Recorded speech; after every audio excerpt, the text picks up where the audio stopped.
Hi, my name is Tonia, and I was asked to share some of my ET and Sasquatch stories that I have had. And a lot of my stories have happened quite recently, within the last couple of weeks.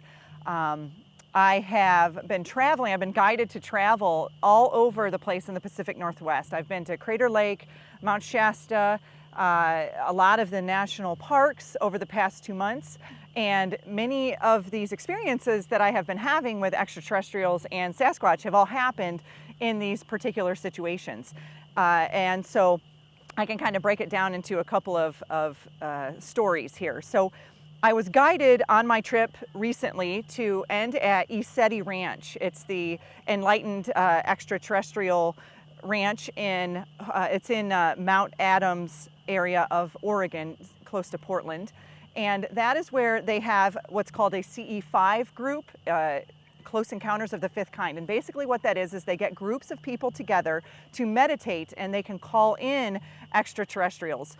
James Gilliland is the man who has established this entire ranch, and it will, people from all over the world are guided to this ranch. And we've had some pretty amazing experiences with both extraterrestrials and Sasquatch, as well as elementals, fairies, and they have this beautiful medicine wheel there that one day we were doing a really nice kind of service there, and we were having a lot of extraterrestrial ships presenting themselves in the skies above us.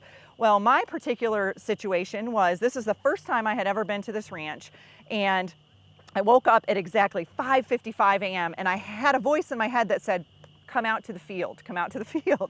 So I got up, I said, okay. So I went and grabbed a cup of coffee, used the restroom, and then I went out into the field. Now, I was the only person up at this time. I was the only person out in this field.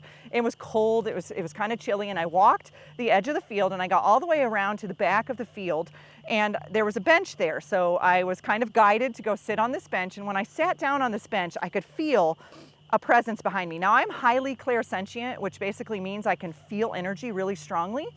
And I could feel these huge hands on the back of my shoulder, just pressing down on me.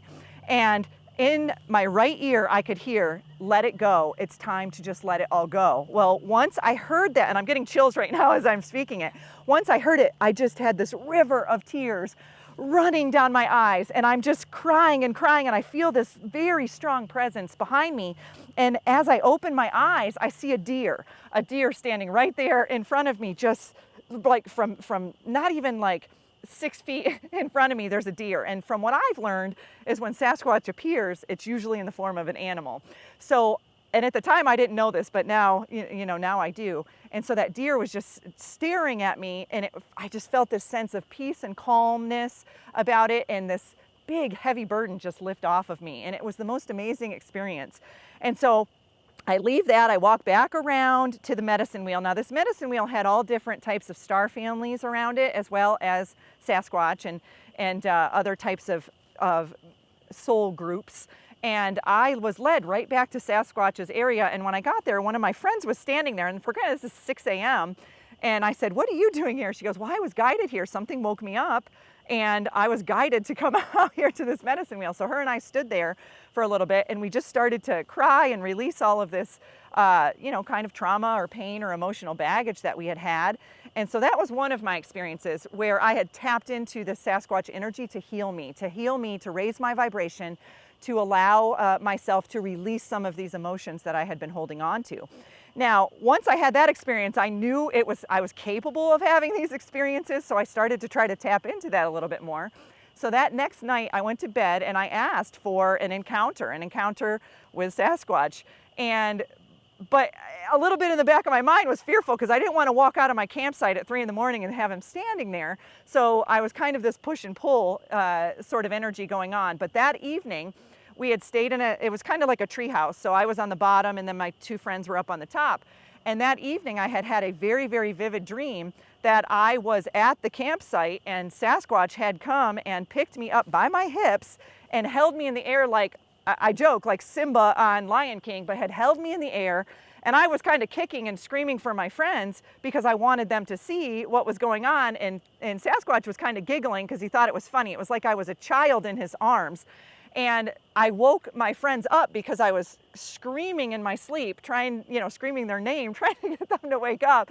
And they're up above me going, "Are you okay? What's going on?" And I'm like, "Sasquatch picked me up like Simba." And he did. It's like he just lifted me in the air. And so that was my encounter. So I had an encounter of a presence with him, and then I also had an encounter through a dream. And then there was a group of us, about 10 or 12 of us, that decided to go climb Mount Adams, which is in Washington State. Mount Adams is very well known for its paranormal experiences, for its extraterrestrial experiences, and its Sasquatch experiences. So we had climbed all the way up to almost the peak of this mountain. We had gotten up really high, and there was this meadow, and we had walked past this meadow, and I could feel there was something in this meadow that we needed to work on or to deal with. Many of us were energy workers, a lot of us in the group. So we passed it, maybe walked another 20 minutes and came back by, and I said, "All right, guys, we've got to go into this meadow. There's something here." And a couple of other people in the group felt the same way. So we all decided to get into this meadow, and we all created a circle and held our hands in, and then we focused on contacting Sasquatch. That's really what we were there for. We wanted to have an experience. So we're in this group, and we could just feel the energy. I mean, it was buzzing through our hands.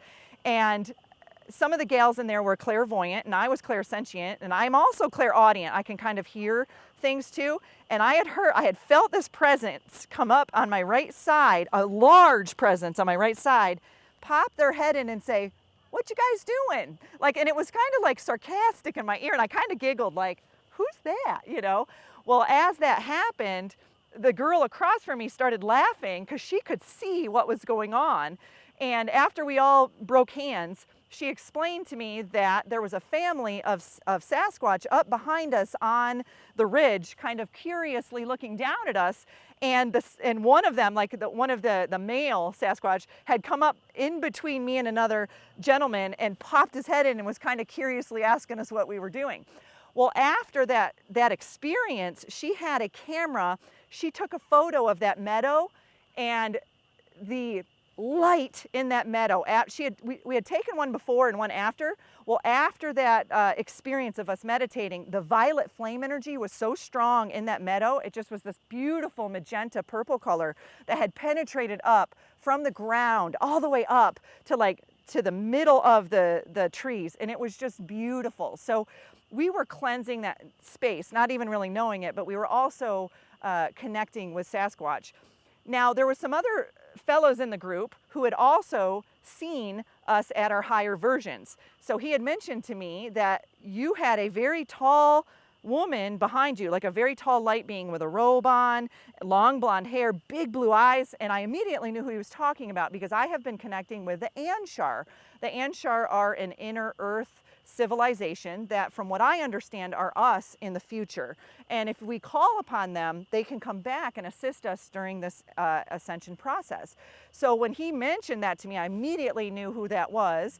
And then here, connecting with Krystal, I had met her, and she immediately could sense someone behind me, and that was the Anshar. So when her and I started speaking, she started to get these downloads and activations immediately, which was really, really exciting because these groups, from what I've also learned, is that they're Lemurian as well. So these beings are here to assist us, and it's really exciting when they come into our presence because it's all heart-spaced and it's just so powerful. And we can call upon these beings anytime that we want to. We can do it through our meditations, and it's it's really a powerful experience if you can get into that theta state and really connect with them. Hi. Hi.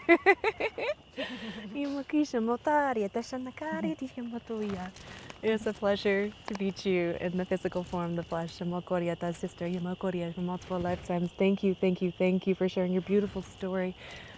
Oh my goodness, they're saying, please speak up. Just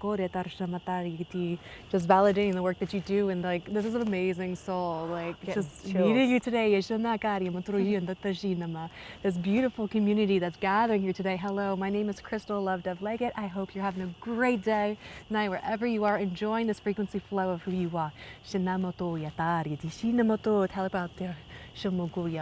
Gorgeous. She's so beautiful. I can see spirit behind individuals, and She has this beautiful white robe on, this blonde hair, and as you started to speak of her, she like flashed her hair to the side and it's glimmering in the eye. I'm like, oh my God, you're beautiful.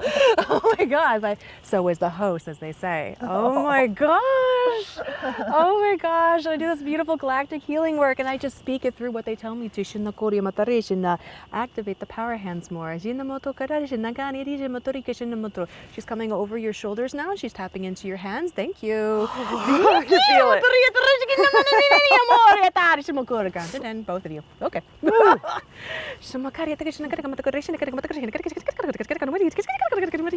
is light code Arcturian for those who like to hear and speak it through. For grounding, breathe it in. Out the mouth. Very clearly ET in front of my face. Arcturian, hold it in next time. So we're going to breathe in, count to 4. Hold. Breathe out. She says one more. Hold. Breathe out. Shamaka. Welcome, Galactics. Welcome, guides. A stone, as you heard there at that Did time. you hear the boulders? Sasquatch wants to say hello. Thank you, the rainbow, just validating that one last piece that she did this rainbow I'm buzzing healing. like crazy right now, guys. Thank you. I just show up. That was it. They're telling me to leave now. Okay. I love you. Just validating. Good work, sister. Don't forget your chair. That was awesome. I want to touch your head. Is that okay? Ooh, I am buzzing. Woohoo! I mean, just ripples and ripples and ripples. Share, sister, share. What did you experience? It's like I feel like you speak it and I feel like I want to move my hands. I don't know where it's coming from, but.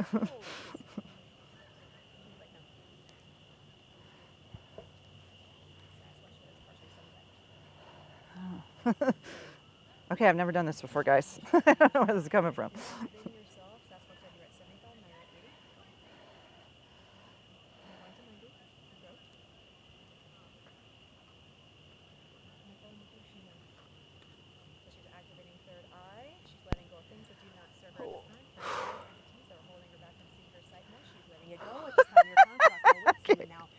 Expansion from the back. Yeah. Oh. It's going to go down. I saw a blue flash on your third eye. That was beautiful. Knees, please. Bring it down into the bati here. Uncross those legs if you so choose. Shoes off if you want. That's okay if you don't want to. There's a lot of anxiety leaving from this one. Slow it down for her. Thank you. The energy flows through her beautifully. Watch her. Watch her. She glistens as she closes.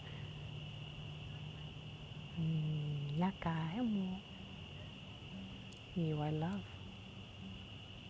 Oh, fuck. Hi. Did you hear that over there? It's a person. It's a real person. I got shivers on the energy that I'm seeing with you. I thought that was Sasquatch visiting. Now tell her. So basically, when they told me to hush, you had that light tube going down your center pillar, and it had this blue light. Surprise. Sasquatch was like. That was powerful. They did say I've never moved my hands like that before. They did say they were going to activate you. I love it.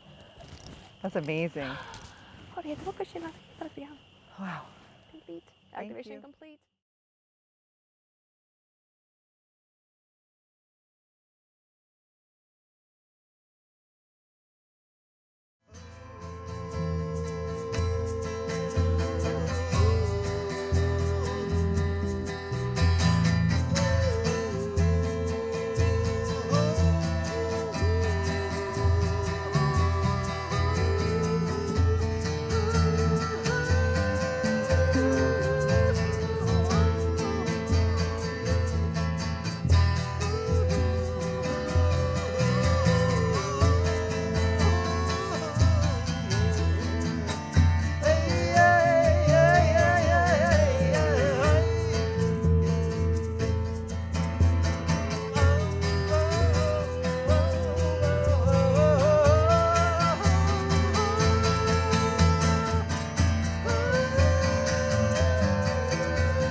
Welcome to the Sasquatch Family Reunion. Welcome.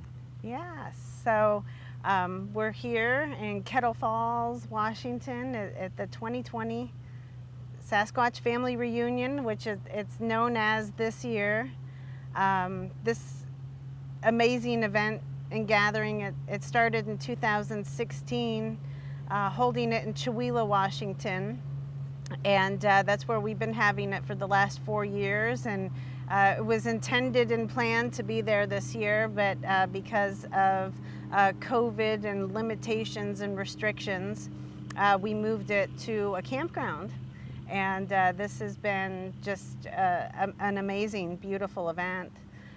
Last year, during the event, I made the announcement that it was moving from the Psychic Sasquatch Spiritual Retreat, which it was known as, and I told everybody that in my heart I called it the Sasquatch Family Reunion, and that the Sasquatch confirmed with me at that time. They said that is exactly what it is. It is a Sasquatch Family Reunion.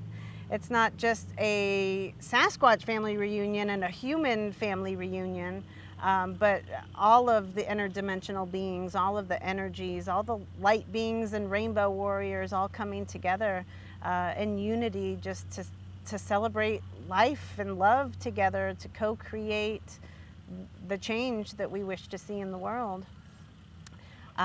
It's been a wonderful journey, and each year it continues to grow. Not even the numbers don't even matter. What really continues to grow is the energy and the love and the family. Every year, new people, that we're meeting and merging with. It's a part of our galactic family, and it's just truly an amazing gathering. The Sasquatch really appreciate it.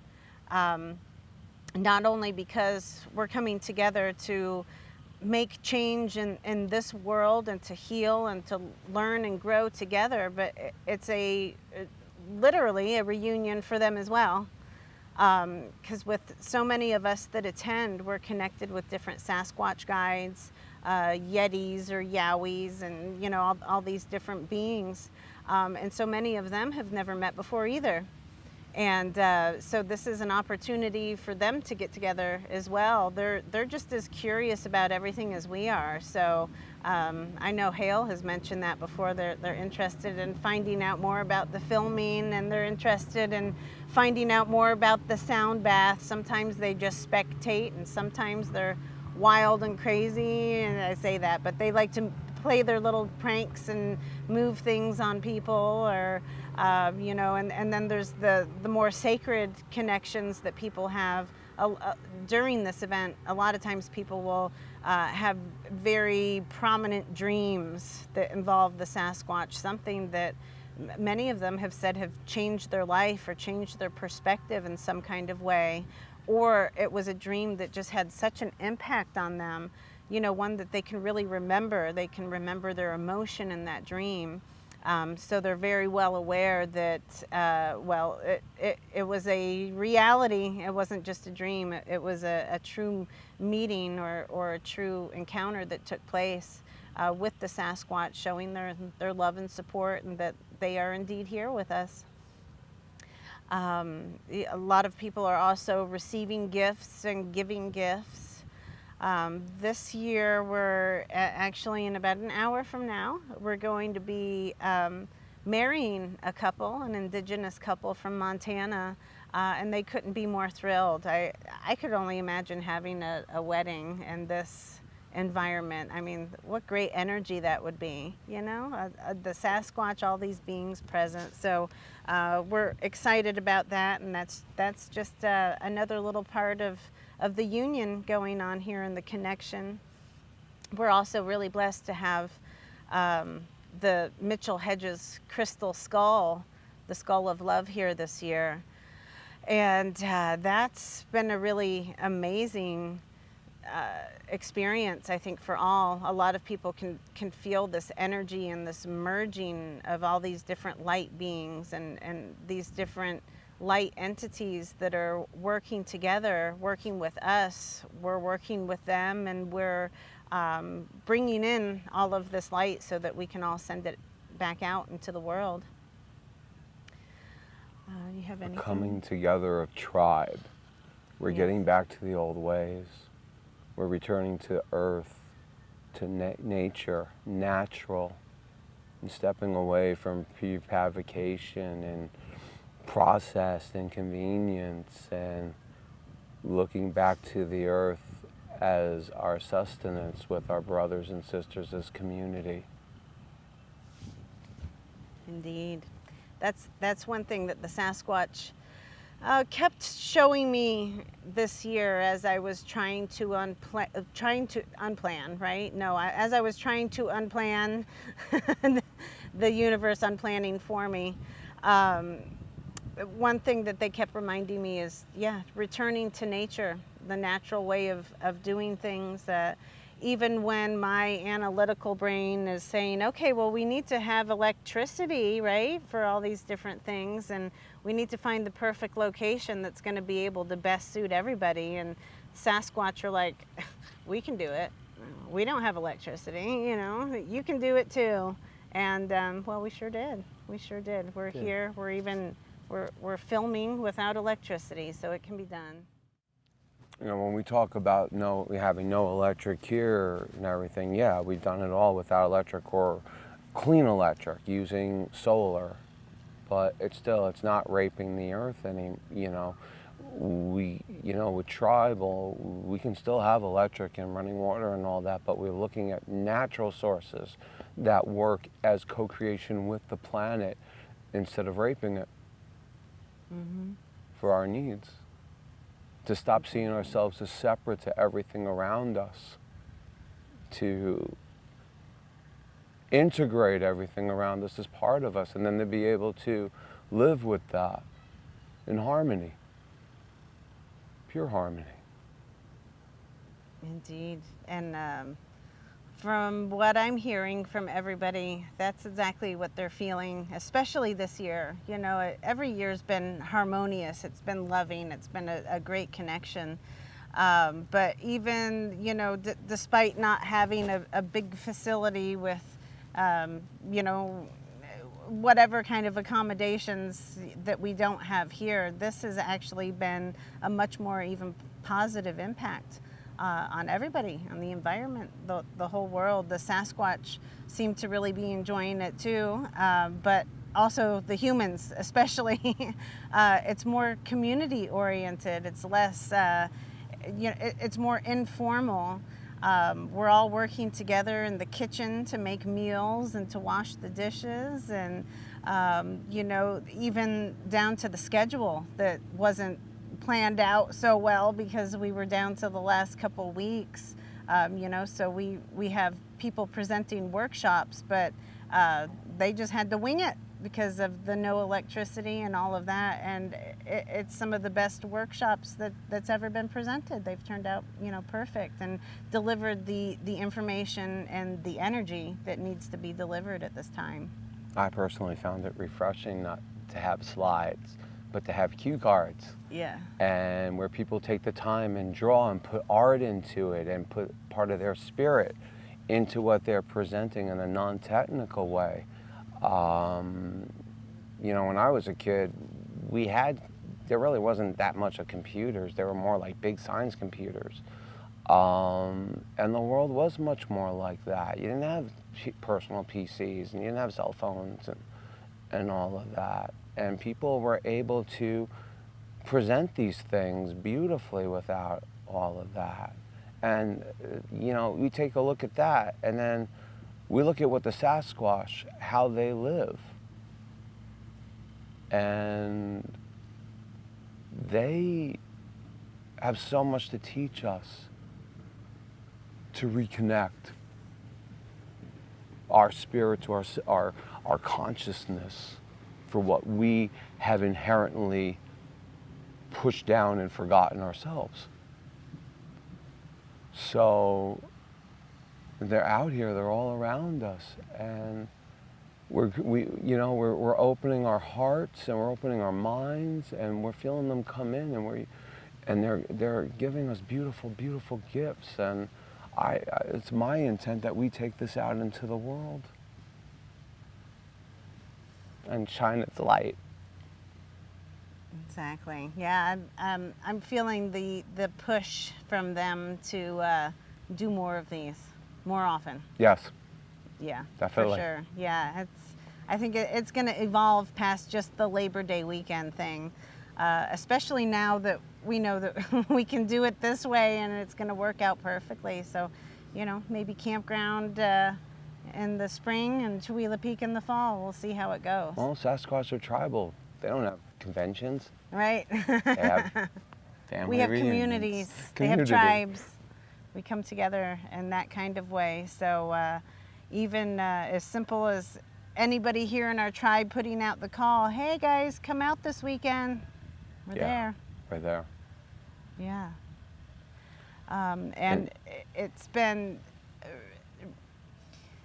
reported to me, but also felt, of course, over these last few years, the effect that it's having on people personally, their personal healing, their personal growth and the changes that they've experienced. But more than that even is the effect that it's having on the world. I thank you, Hale, for the Sasquatch Speaks films. Incredible, all of your films, but especially that one made a big impact on people. It had a big outreach and it helped bring so much more of our family and our community together. I've lost count of how many people have said, that film was so great, and I knew the moment that I saw it that I found my people, and I just had to be there the next year. And here they are. They're here. Yes. And I have a feeling that's going to continue to happen year after year after year, and maybe after this lovely interview too. So That's another beautiful thing about all this. I mean, we look at the world we live in today and what we're up against and what we have to live with, and we just plowed right through it to make this happen. Everything went against us. Everything. Down to like a week or week and a half before this was supposed to happen, it almost all fell apart, and we just had to keep finding a way. Mm-hmm. And at every moment, all that Kelly Kid I would think about is, this has to happen no matter what. That this is the Sasquatch's message, and that we are the open vessels for which it can speak through us, and through us all. We have to make this happen. Mm-hmm. It's beautiful that the universe opened to that, despite everything against us. Mm-hmm. Indeed. We all made it happen together. And one thing that kept coming to me in the process of everything falling apart and trying to figure out how we were going to make it come together is that the white buffalo kept making an appearance and making its presence known, and through the Sasquatch and through things that I read, card readings, everything, white buffalo is showing me how to use the resources at hand, how to return to nature, how to utilize all of what we've been given, which is also a big part of the Sasquatch message. And, but also it was specifically in regards to how to plan this event. One of the words that kept really coming in very clearly also was giveaway. Giveaway. And at first I was like, okay, give away what? I'm trying to, figure out exactly what that means. And that means, well, returning back to the white buffalo, giveaway. Utilize all. This is not for any kind of benefit other than our own growth and our own healing. We're not doing this to make money or to get attention or anything like that. It's to give away. It's to bring each other together so that we can all gather this love and give it away. And I found it very synchronistic that this morning, during the big meditation that we were all having with the Mitchell Hedges crystal skull and the collective frequency galactic tribe that came and you know, helped with the musical, the sound bowls and all of that. There was a sign laying on the ground in front of me the whole time, a hand-painted sign that says, "Giveaway." I don't know why it was there. I don't know what it means. Giveaway. You know, if somebody was giving something away, wouldn't you think they'd write free?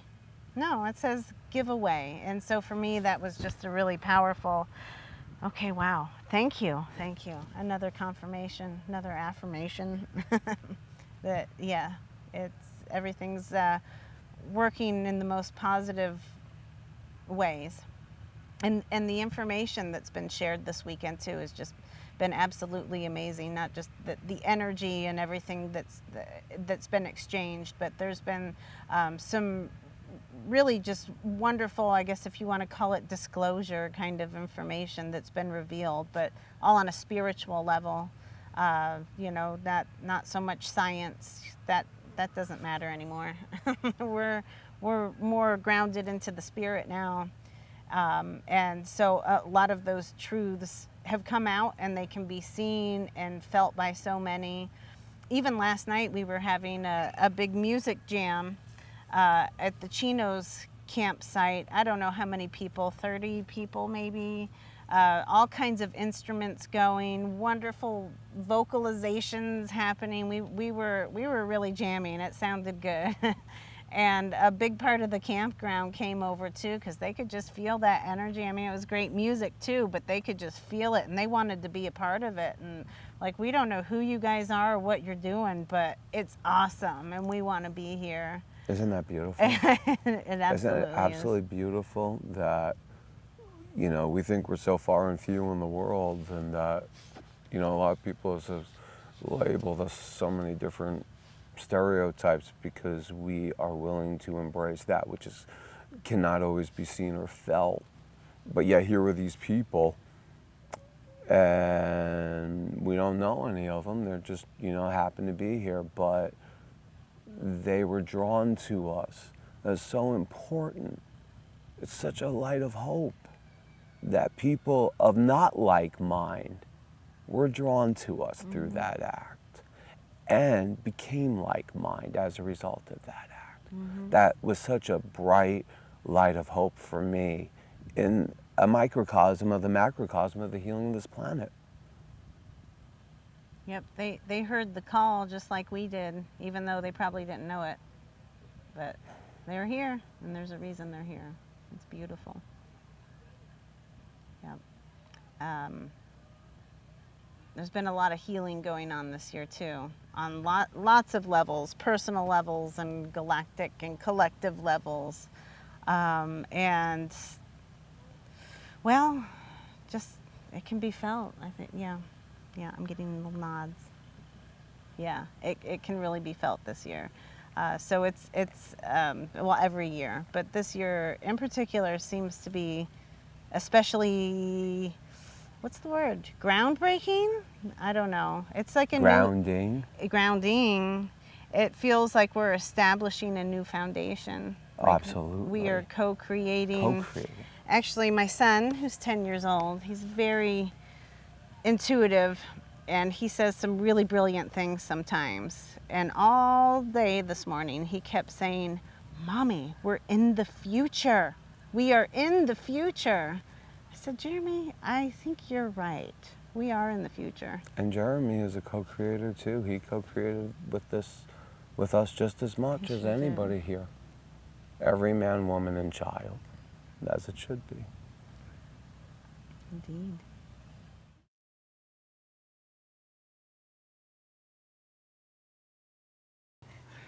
Well, what are we talking about? We're talking about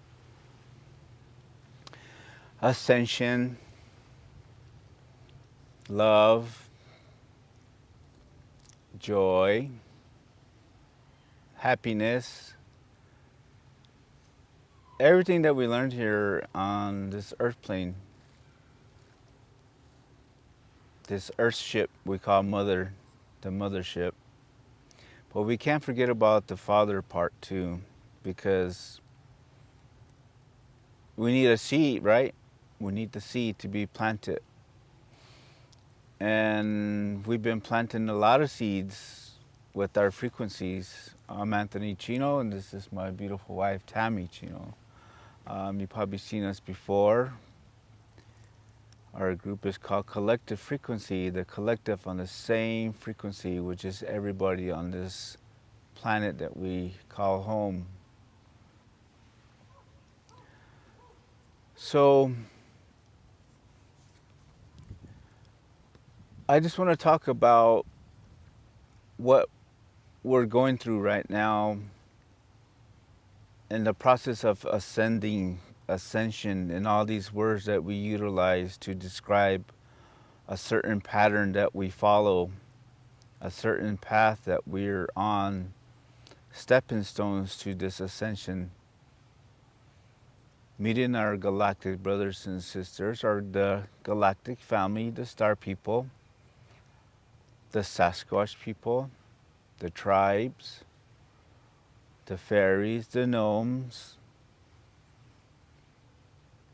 everything that is magical that you can create with your imagination and be childlike, coming back to being a child and learning how to play and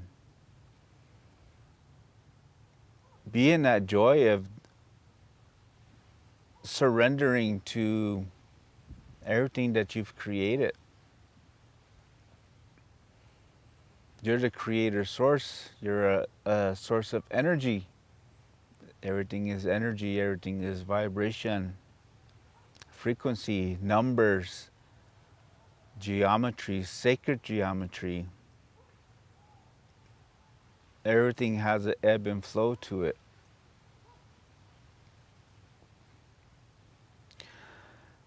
We use a lot of these symbologies to describe where we've been, where we're heading to,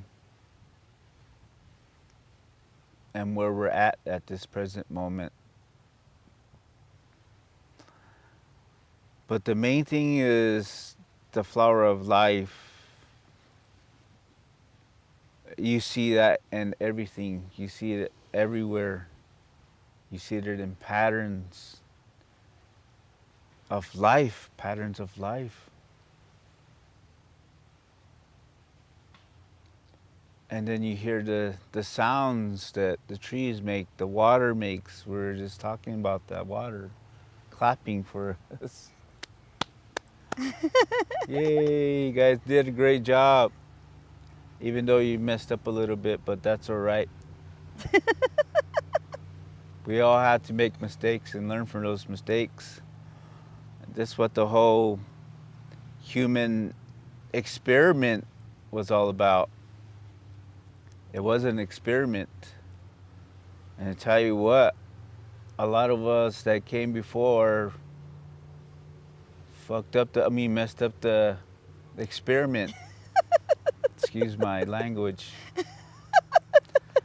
But that's not a bad word either. Yeah, we came. We had this experiment. We had this experience.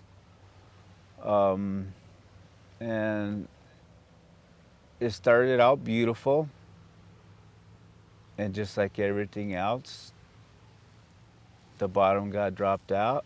And we had to go through this cycle of ups and downs, ups and downs. Everybody has their lows, everybody has their highs. Everybody has their lows and their highs. And this is the rhythm of the earth. That's why vibrating that way. And it is like this. And this is why we have to be in flow with earth, with Mother Earth. Because we're all have this heartbeat. And it's beating the same way. It's beating and moving and generating energy. You're a generator. There's no other way to describe what your human experience here on Earth is, but you're a generator. You create power. It's all about finding and searching and receiving energy, bad energy Anger is an energy too. Happiness is a very good energy, as they describe it in those words, happy. You know, I can't really say, does happy really mean happy? Does anger really mean angry? Anger? Maybe that's just a word that came out when you stub your toe or something. It's like, ah, and you know, who knows? Who knows why they use all this symbology and language to describe certain things. But enjoy your human experience. It's beautiful. I've been enjoying my human experience with my beautiful self here. I love myself. This is how much I love myself. So I'm gonna hand it over to my other self.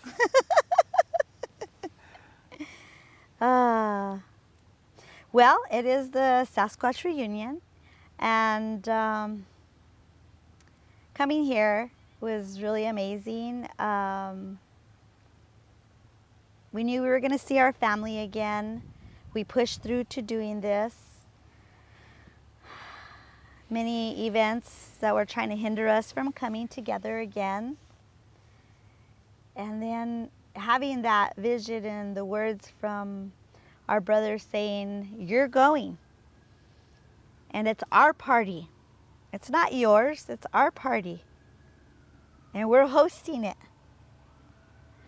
And seeing how everything had to come together to bringing spirit with the science and letting it flow and merging that masculine and feminine together once again. And many blessings coming here, and many blessings seeing our brothers and sisters here, and coming together and activating each other was really, it's a really an amazing time. And reconnecting on many different planes, not just this third dimension. All the consciousnesses are our dimensions. So your third dimension, fourth dimension, fifth dimension, sixth dimension, all the way up to 10th dimension. These are all how much you've evolved through your consciousness. So there's no segregation. It's not like you're going to have a magical ship come and lift you up and take you home. It doesn't work that way. That's not what ascension is. Ascension is how much can your consciousness evolve? How much can you really take? So knowing that your frequency starts vibrating at a higher rate. And this is why our elementals and our star beings and Sasquatch, they want us to elevate so they can come and commune with us and have a wonderful time with us and see the magic that is really beyond the veil, the illusion, the matrix. As we evolve, then we can spend more time with our brothers and sisters and get everybody adapted to the fact that we will be walking with our brothers and sisters as we elevate. It's a blessing to know who we are and where we come from. And it's no longer this age of Pisces where we're competing against each other and judging each other. We are on the last times of the end times of the Judgment Day. Judgment Day is all of us judging one another. And once we come to the realization that we are one another and that we have always been one another, and when you judge me, you're judging you. And what is it that triggers you about me? What triggers you about me right now? And then analyze that and realize that it's something that you probably don't like within yourself. And once we overcome that, then we have evolved in the video game called life. We don't want the end game yet because we love this experience of being in a true body form. The end game is when we are all one. When we become one being, the infinite, everything and nothing. And it gets a little boring. So we create another video game so we can come and relearn, unlearn to relearn, and find our way back home. So it doesn't matter if you've been Arcturus, or if you've been Yeshua, or if you've been Buddha, or if you've been Mary Magdalene. It doesn't matter. They were all just a means to an end of the chaos, the third dimension.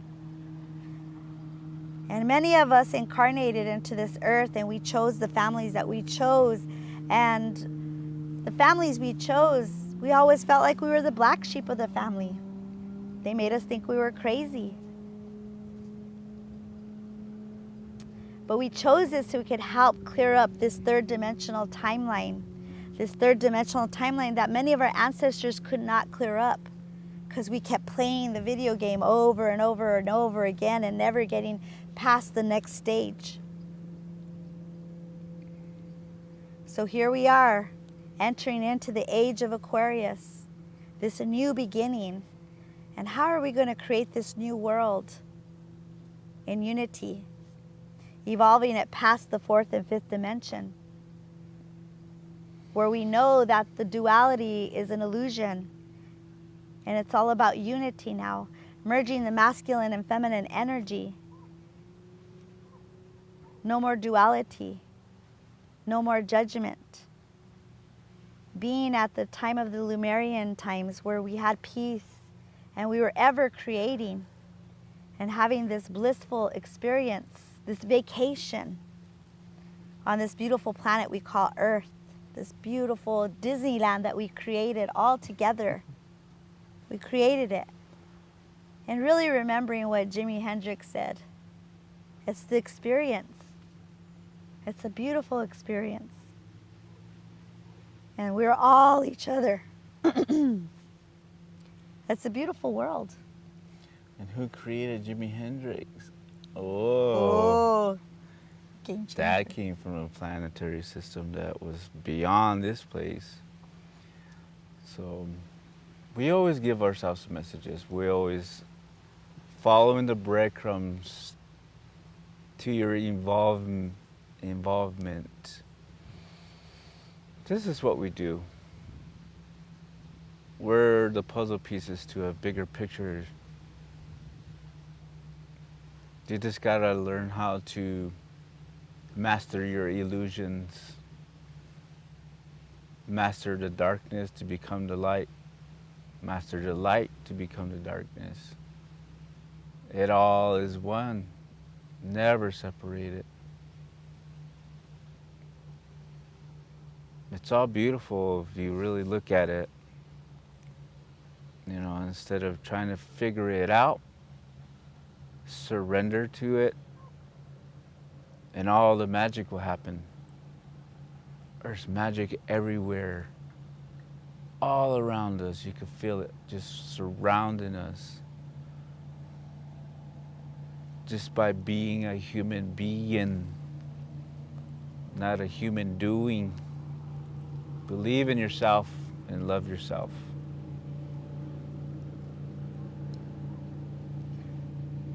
So how do we create this new world? It's up to you how we create this new world. How we create the new blueprint of how we evolve this earth. No cataclysmic event. We've already jumped that timeline. That's an old game that we played. It's us walking through, collaborating, understanding that everybody has mastered their own tools. And now we just bring the tools together and create this utopia, this magic that everybody has encompassed, and bringing it together as one. No more competition, no more judgment. It's coming from your heart and living in that love space. That's how we'll evolve.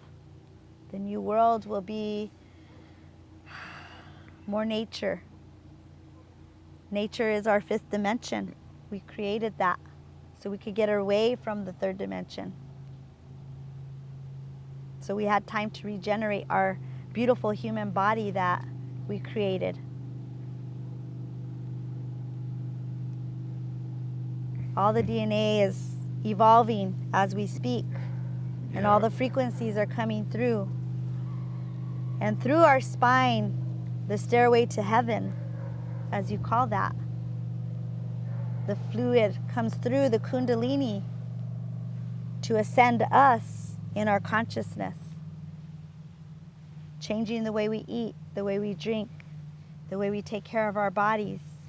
This is where we have to come back to, taking care of this temple, this vessel, and being the example for the new children that are coming to this earth, which have been incarnated maybe 1 or 2 times on the earth, and many star seeds coming through to show us how to heal this world and how to create this utopia. We've all signed up for this, and we're getting our memories back. We're receiving all those memories when we see each other, which was infiltrated so we could stay away from each other, so we couldn't upload and download each other. And as you meet up with your brothers and sisters, you evolve and you remember all the stories to get you to where you're at right now. So we remember all our stories and we say, we've been there, we've done that. And then now we can start living the rest of our life instead of dying the rest of our life, and instead of looking backwards and being in that present moment, so that way you can enjoy the present that was gifted to you. And you can have fun with little Sassy, see? Yoo, yoo, yoo, yoo, yoo.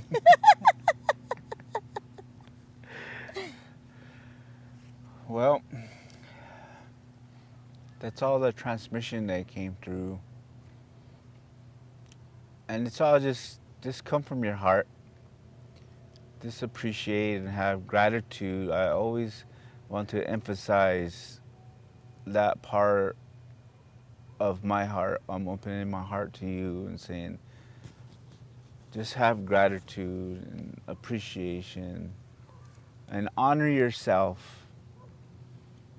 That's all you got to do. That's what they describe as doing your work here on earth. That's all you got to do, is truly come from your heart and create with your mind, because it's very powerful. You're a very powerful being when you align yourself, when you're in alignment. Your awareness is more powerful than you think. So keep creating that new world that you want for everybody. The new world that we're creating, it's going to be beautiful if you really come and feel from your heart and create with the mind. We're just walking the rest of the path. Yep. We've already done it. It's already been done. Fulfilling the destiny. Yeah. Thank you. Thank you.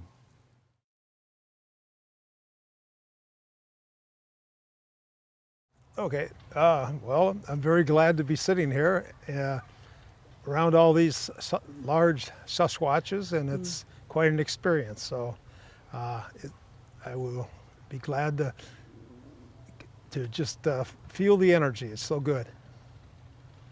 Are you asking me questions? No, I just talk about it? Oh, okay.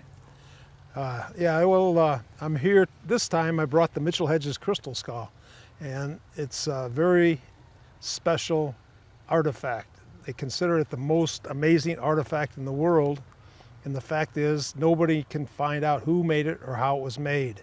Every time they think they know something about it, there's always something else. So it's very interesting. It's made against the grain, which is impossible. It has lenses and prisms built inside the crystal. With that, it would take 0 gravity. So who had the technology to make the crystal if it took 0 gravity to put lenses and prisms inside of it? It has a detachable jaw, and the molines line up perfectly between the top and the bottom. It's perfectly made in 2 pieces. It's got dolphins in the cheekbones. There's the head, the tail, and the fin. There's one on each side. So it's like the double dolphins. So if you look at the back of it, you can see like a human brain, 2 halves of a human brain, which is, and also when you look in the eyes, it takes you into a world of crystal, a different world. So it's amazing, but the reason I'm doing this and taking it around, the crystal skull comes out at a time when the world needs help. And what I feel, and I think you might feel the same, we're at that time right now. There's a lot of things happening. And so by bringing it out, what it does, it has a special energy, a very unique, gentle peacefulness. And it opens people's heart to like a universal love. And the universal love is the key difference in making this change that we're at right now. The only way we can change is being above the negative and the positive and staying focused forward and then creating things we want, what we do want, not what we don't want. And the way it works is the skull says that there's more than one type of people or humans living on the planet. They're the ones that have the soul and spirit connection. If you have a soul and spirit connection, you are a creator. You create everything in your life, good or bad. If you think about it, you think about somebody, 2 days later they're calling you. If you want something, a car or something like that, all of a sudden you're seeing them everywhere you go. You create everything in your life. And so I say, if you have a choice, do you want to create good stuff or bad stuff? And I say, I think I'll do good stuff. But the hard thing is because the way we are in the world, the negative and positive, the negative is trying to always take control of us. And they use the media, wars, disasters, whatever, and they put it in our face and put us in fear. If you're in fear, you're out of control. And when you're out of control, the negative controls your creative ability because you start creating bad stuff, not good stuff.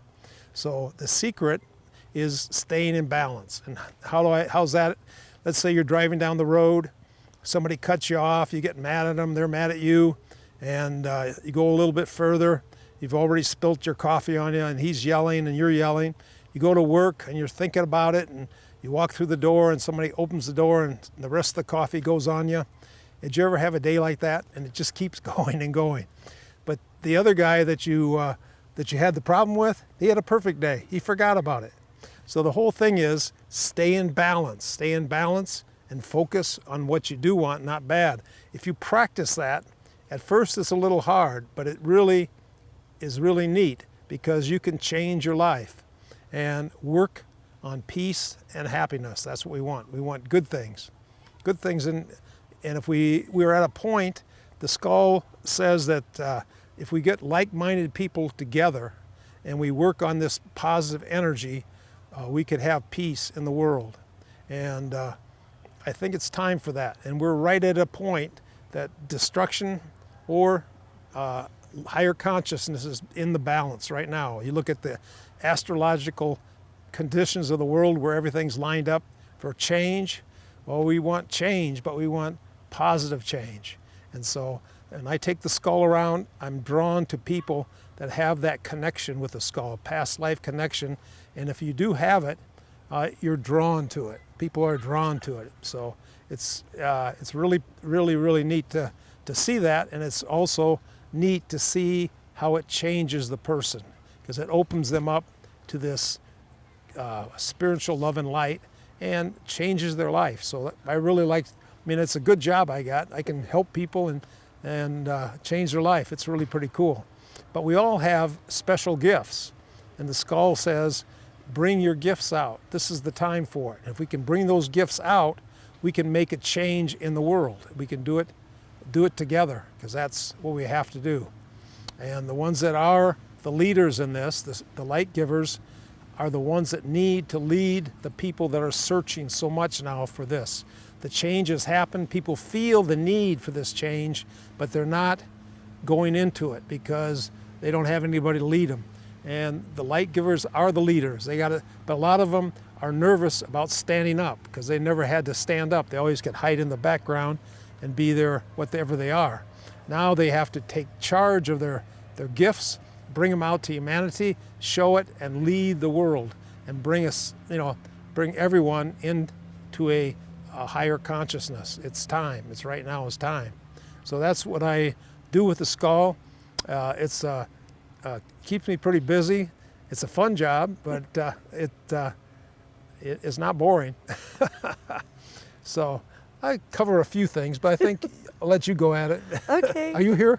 I am. I'm Oh, here okay. only in spirit. In spirit, No, just- okay. I'm actually here. And I met Bill at Contact in the Desert last year, and the first time meeting the skull. And the first time you meet it, it's an experience. You have an experience, and the skull teaches through experience, right? And so I'm with the skull and with Bill and all of his wonderful friends, and I felt so much love. And I'm a love person. I'm a nurturer person. I'm like that anyway. But it just kind of came in and hit my heart, and then it just kind of resonated throughout my whole auric field. And the truth is that it never left me. And I wasn't counting on that. I was like, minding my own business, and it just kind of bam hit me, and it's like it's there. And what's happened, like Bill was saying, there was a quickening in me standing in my power. I'm pretty, powerful anyway, but it's where I'm a little bit shy. I'm like that as well, and so it's helping me be the best of myself showing up. And I think all of us, it's time for the best of us to show up. And that's part of the work what the Bill does is with the skull. And the skull's asking us to show up, and in that love part of us that's so powerful and so organic and so old. We have a lot of love to give. And with the Sasquatch here, the connection of the Sasquatch with the skull, I mean, that's exciting. Yeah, well, that's why I'm drawn to different places and different people. But the Sasquatch has always had a draw to the skull, and so when we're working in stuff here, I can feel them around, and they're always curious about things, and they feel the love of the skull, which they have a lot of love. So it's just a washing back and forth. So it's really cool. It's a give and take for sure. Give and take, yeah. It's not a standstill kind of skull. No.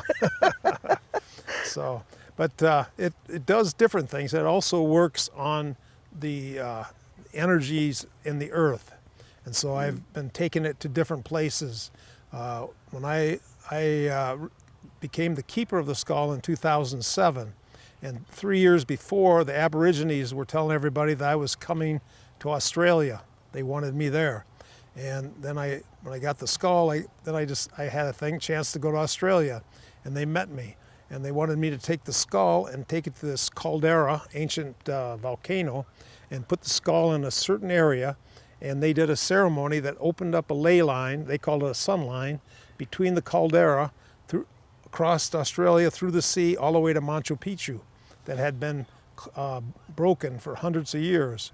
And we were able to do that. Now, I didn't do it, I let them do it, but that's a kind of an interesting thing. So a lot of this I'm still learning, and I learn all the time, and I'm working with some pretty amazing people, and I'm feeling strong need to work with indigenous now. I work with the indigenous because their truth is coming out about the white buffalo bringing all races together, the Hopi people saying that all four races are uniting, and it's time to get out of our singular consciousness and go into the universal consciousness and realize that we're really all one. The negative force is trying so hard to separate everybody, every group, every different facet of this universe, or our world, is being separated. But it's time for us to drop the separation and come together. We are all one. And when we come to that point to be that, then it's going to be very easy, because my opinion is the people living here right now, especially in America, are descendants or soul connected to Atlantis. And Atlantis, we messed up, but we don't want to mess up this time. So we have all the people that are here to save the planet, and we have all the people that are here to destroy the planet, and they're in a big fight. But I think because of our consciousness expansion, we're going to be able to make it through this and go on to a higher consciousness, a world where there's the free energy, be able to be against the forces that are trying to hold us all down and allow us our freedom to be the best we can be. And that is so cool, so nice. Yeah. So the skull opens up. It opens everything up for more love for everybody everywhere. So enjoy the love. Enjoy the love.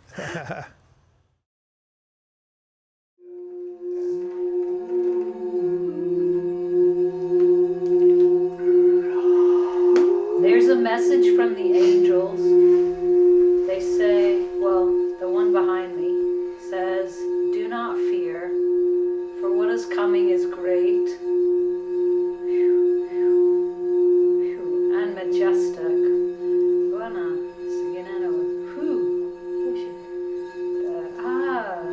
The dragons, herald a new time, and the fires are part of it.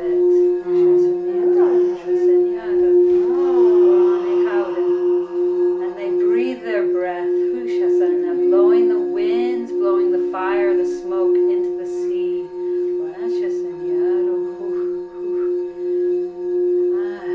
Where the whale beings and the dolphins are turning it into joy. They said, don't fear the icebergs melting. Don't fear the floods. For it is all for our good, our greatest and highest good. We need not fear. The dragons have our backs. The angels go before us. The beings are beside us. And the earth is under our feet. And we have everything we need for that which is coming. And it is all good. All is well. All shall be well. All is well. All is very well.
We're just here to talk about something that I want to talk about is harmony.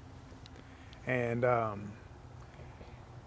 right now in this time that we're living in, I feel like it's really important that people remember harmony, that they not get to the one side or the other, to not get so emotionally involved and everything that's going on, because it is a trap, and it traps you into this cycle of separation from everything else. And to be harmonious, to be neutral, to remember to come from your heart space. This is what's going to be really important right now as we bring forth the new world. It's not something that's just going to happen on its own. It's because all of us, the creators, the builders of this world and of this universe, are going to bring forth this new world through our intention, through our imagination, and through our vision, and through our persistence. Because so many times things will come along that will block us, they will challenge us, and they will test us. And we have to reach deep down inside and remember what the end game is, and find our inner strength and bring that inner strength up so that we can continue on and not be pulled or strayed from one side to the other, to remember what the end game is, and that's harmony. And I think that right now that's like my number one message, is not to get emotionally involved in everything that is going on, to keep within yourself and let yourself be harmonious, let yourself get along with other people. Nobody is right and nobody is wrong. Takes the pressure off. Yeah, it does. It takes the pressure off. There's not one thing that's one person's responsibility. This is a group effort, and we all have our roles to play. And the more and more we come together and we bring forth this new earth, we bring forth this intention of a miraculous and joyful place where we're all together, where we love one another, where we can play with one another, where we're brothers and we're true brothers and sisters. Where we love our partners. Go figure. Where we live in harmony with our neighbors. Where we treat the animals and the plants and the trees like they're our family. That's what harmony is. Yeah, and we're the vision, like we're the visioneers. I just made that word up, but we're the visioneers. We're like the pioneers with a vision, and we're bringing forth this idea, and this is how we're manifesting our own reality. We're manifesting our own world, and when enough of us come together with that same beautiful vision in our mind, that's when the changes begin to take place, and that's what you're starting to see right now. With all the craziness that's going on right now in this world, this is just a great awakening. This is the greatest awakening we've had since the last great awakening, and people are finally starting to come online and make definitive choices on how they're going to live their life. Some people are not ready for it, and that's okay. They'll get there when they get there. But those of us that are coming online right now, it's wonderful. It's truly wonderful, and it's beautiful, and we're starting to see connections. We're starting to have lifestyle changes. We're starting to be happier. We're starting to be healthier, and we're starting to be freer from all these constraints and bonds, these time restraints. You have to wake up at this time, you have to be here at this time, you have to do this, you have to do that in order to be a successful person in this society. And we're starting to see that we can really live happy and wholesome lives any way that we want to. We can work from home. We can find alternate ways to make an income. We can do all the things we can do anything that we want to do. We're creators. We are creators. We are God embodied. That means exactly what it sounds like. Yeah. So we get to live magical lives if that's what we want. We can also live shitty ones.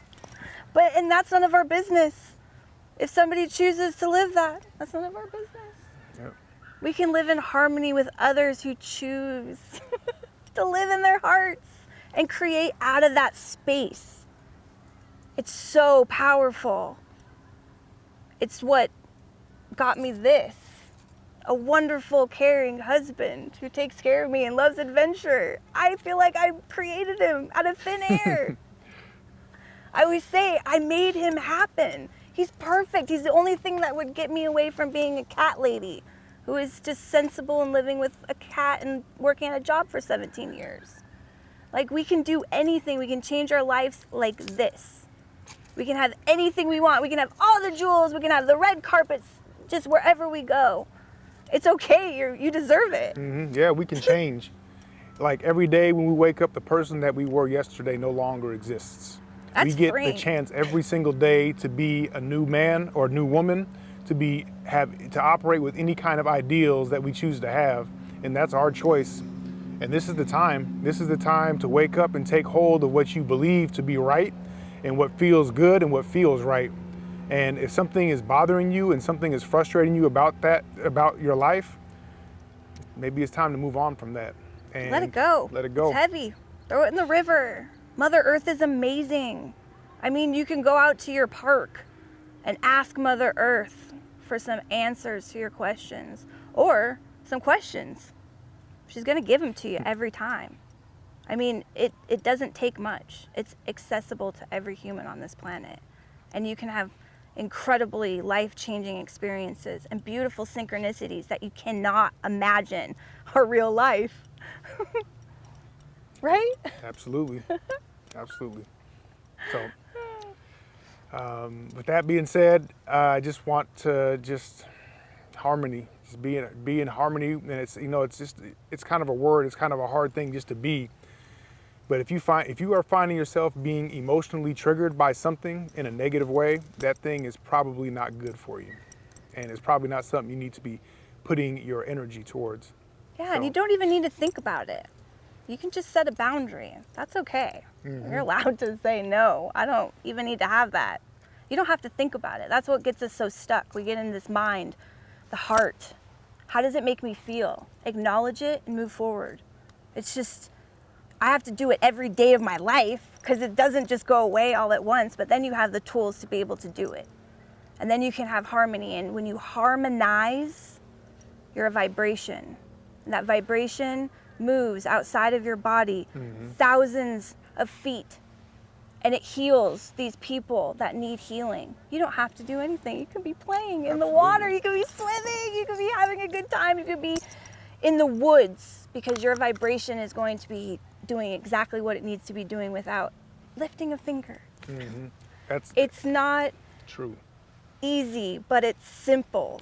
That's what they tell me all the time. And I'm like, oh, that's a so crazy paradox. Our thoughts and our feelings, they go out way further than us. And we can affect our environment, we can affect people around us just by the thinking, just by the thoughts that we hold. So if we're having harmonious thoughts, we're going to be projecting harmony. And everyone around us is going to be affected by that, and they will benefit from it. And you have to remember that. And the Sasquatch people know that. That's how come they can affect us so much, because they have beautiful feelings, and we feel those beautiful feelings, and we get all happy and emotional and overjoyed with emotion. Like, what? This because is they amazing. understand that. And that's how they have chosen to communicate with us, or how they communicate with me, through that intense feeling of knowing that they're there, that we have these beings that are here with us, and that they're opening their hearts to us. And all we have to do is just try to keep ourselves in that harmonious place so we can receive that, because they're affected. If we have negativity, they're affected by that the same way anybody else is, maybe even more, because they're so emotional. They're not emotional, but they're so open, I should say. Yeah. So, yeah. So you have to, have an emotional intelligence. Have emotional intelligence. Acknowledge what comes up, and then move into harmony. It's a beautiful thing when you do, and you get to meet incredible people that are doing the same thing. I feel so grateful. My life is magic.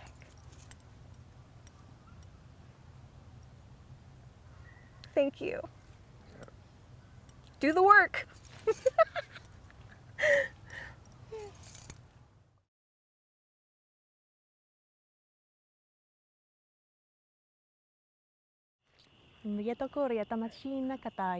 Blessings, aho. I hope you're having a beautiful, beautiful day wherever you are and continuing to flow. So the idea of today is just sharing the magic and the play of who we are. I am Krystal Leggitt, Love Dove they call me. I am so grateful to be here to share the magic inside of me. Hybrid, this one. The ET Galactic just channeled through this one. We are allowed to come through this experience with her absolute permission now. So I'm going to stop here and I'm going to step back in. So thank you. So I'm what they call a trans medium. So I can step out of the body, I let them come in, and I let them channel through me. I give them permission to whatever degree I'm choosing. So I have a pink Sasquatch for you who can see through the camera. On my side here, very loving, very, very nurturing mama. They have a blue one here on this side. And there's a brown one behind the cameraman. So there's been a lot of interesting So there's the command, everything that's coming through. So Garrett is one of my teachers. He introduced the Sasquatch to me. Thank you, thank you. I saw my first one in person here, actually at this convention here. I see them on the astral. I see them constantly. They talk to me every single day. They even direct me, helping me just to play, enjoy the life. Grandma Sasquatch even flows through me. Elder that wishes to speak through at this time.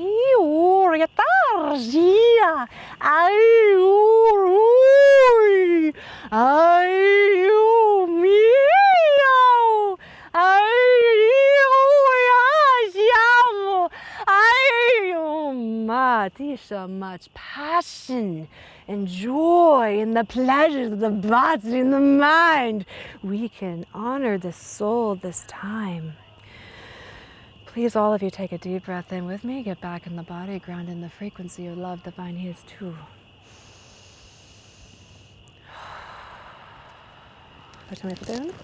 There. So they're saying they're going to channel some light code to you. So if you can hear already, great, awesome. Burning in the air. Activations for you, so choose. If I want to accept, say yes, I do. I accept.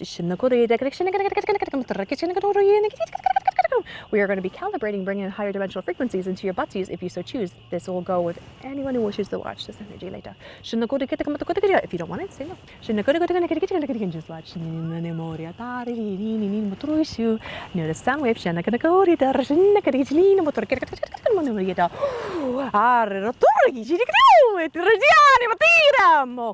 Leave it there, my girl. We're starting there. Holy fuck, I'm back. Excuse my French. So I am still human. So I am so grateful and blessed just to be here and to enjoy this flow. So thank you all who are continuing to grow, to playing with your loves, your guides, your galactic soul, just being open and free to the expansion that is you. Thank you. I hope you're having a beautiful, beautiful, blessed day. Make the most of it. I hope to hear from you soon. Galactic Channel signing off. Love you. Ciao.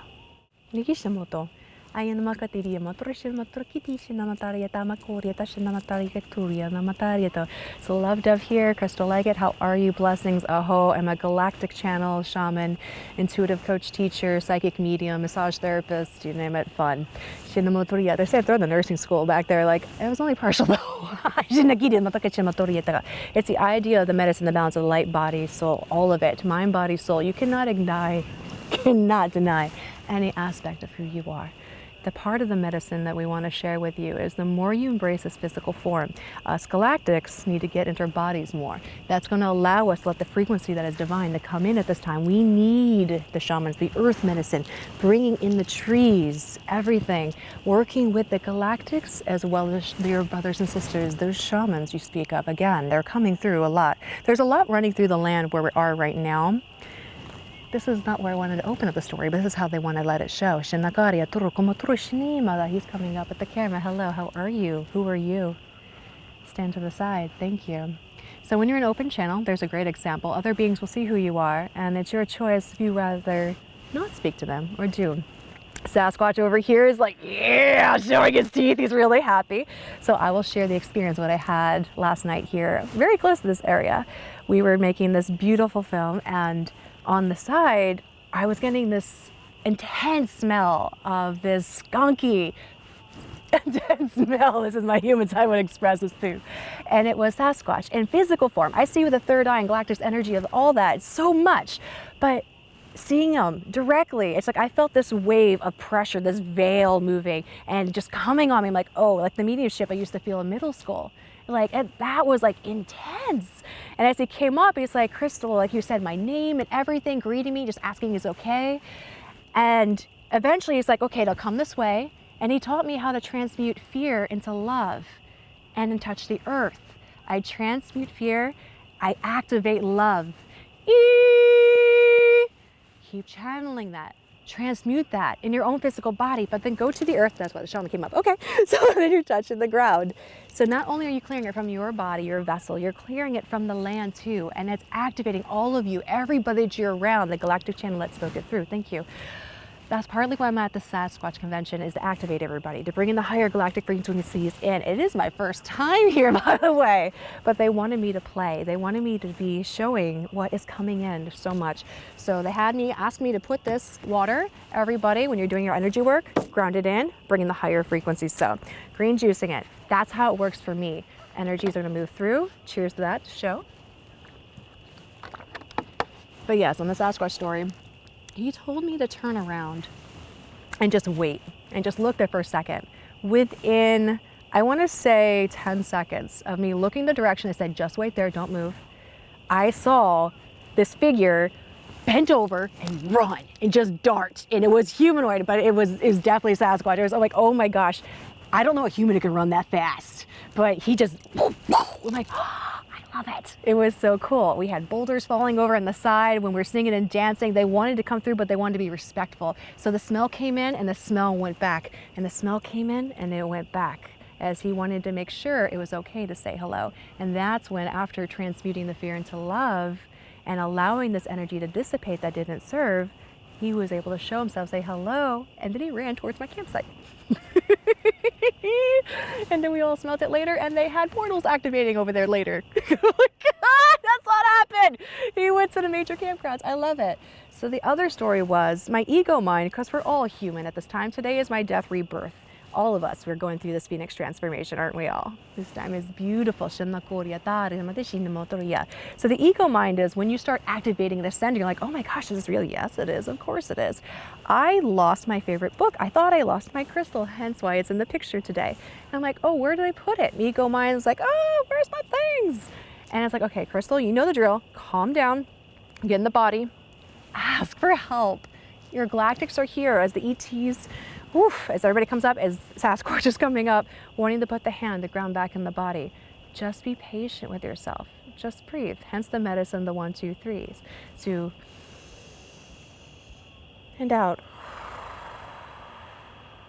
Us star beings learning to ground into physical form will allow us to be so much more stronger than before.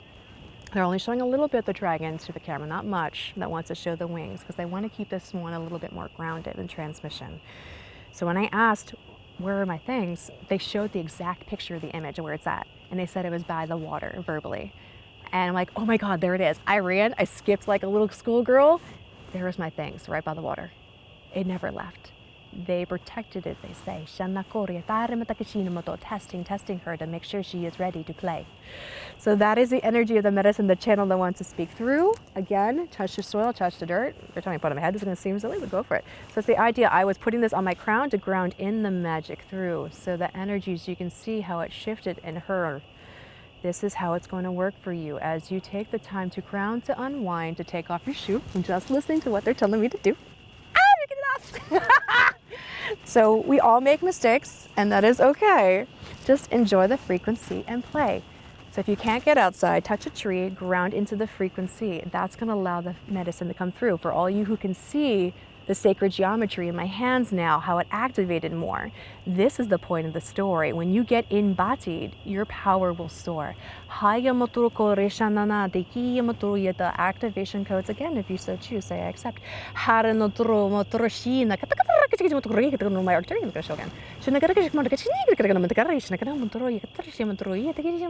High Council wishes to speak with you. Please do. Hoya Marishari Corporia Shamo. They're coming up with hands down. Shanakari Tikomo Tarishomo. We are so very pleased to be with you. Kamu Yatomo Kutisho. Anamata Koma. Satamo. lots of change for all of you. He's so proud, he wants to cry. I can feel it in my body at this time as my hand. They just want me to feel it. Homo. Holy fuck. That just happened. I popped back in after that. He came into my body. And then I came in. I'm like, and now it's like, wow, this is a little bit of the ego mind of like, I just did that. Because that was the first time I've done that with him, with Camus. That was the first time. As you hear the breaking of the branches of the Sasquatch that want to come through in physical form too. Hear it. Oh my gosh. You may speak, you may come close in physical form too. I said, you want to be on camera? Nishimato. They said, not this time now. But we're very proud of what you're doing. Nishimato. Thank you all for believing in the Sasquatch, for believing in your guides, your ancestors, because you were that one time. I love you. Remember exactly who you are. Please continue to play the waters that are divine, the sunshine. It's time. Go outside, be a kid, hug a tree, go play. Grandma Sasquatch keeps saying, sing, dance, and play. Bring the medicine up today. That's who you are. It's time to shine. Speak it through. Channel Love Frequency is my name here. Look me up if you want to. I love you. Ciao. Mijobo. Oh.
Well, my name is Forrest Green, and I've been on a Sasquatch journey for about 3 years.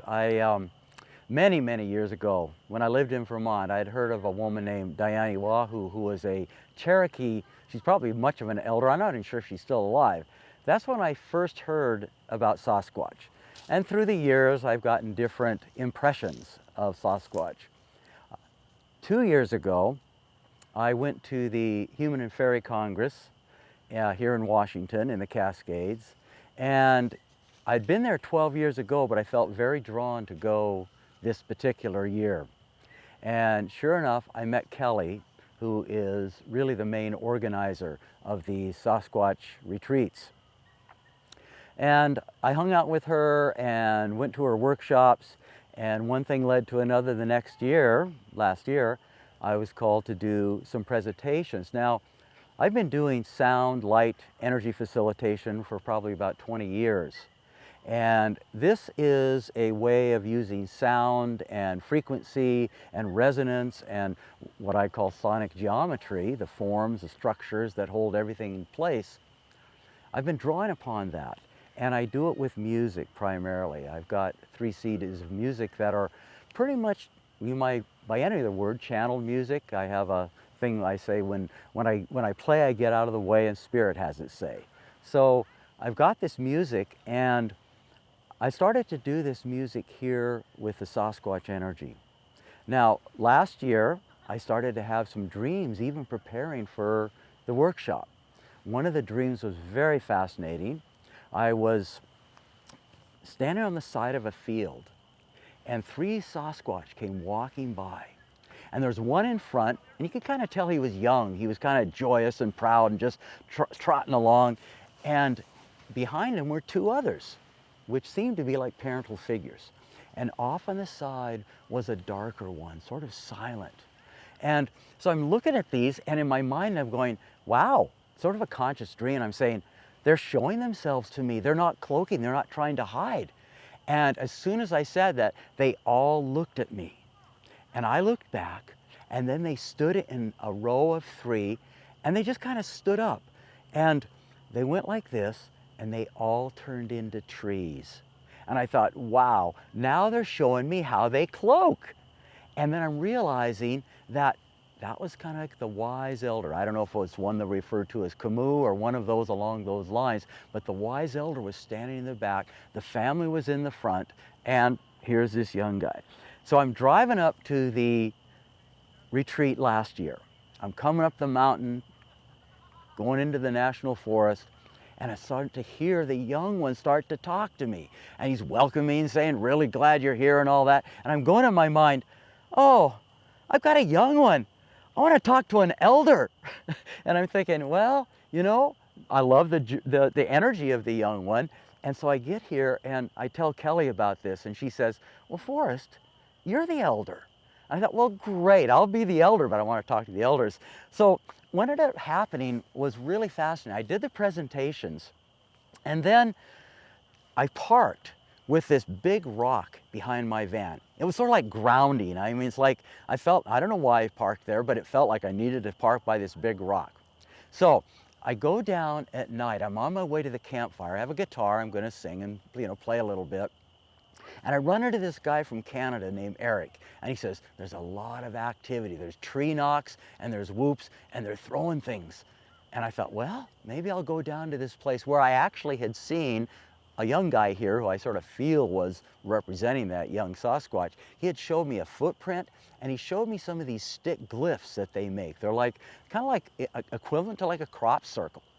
So I go down there and I'm playing my guitar away, and all of a sudden I hear this thump, thump, and I turn and I hear this guy say, hi, do you want a Dorito? And I realize, no, it's not a Sasquatch. It's this guy who was at the conference. He heard me and he comes down and we talked a little bit, and then he left.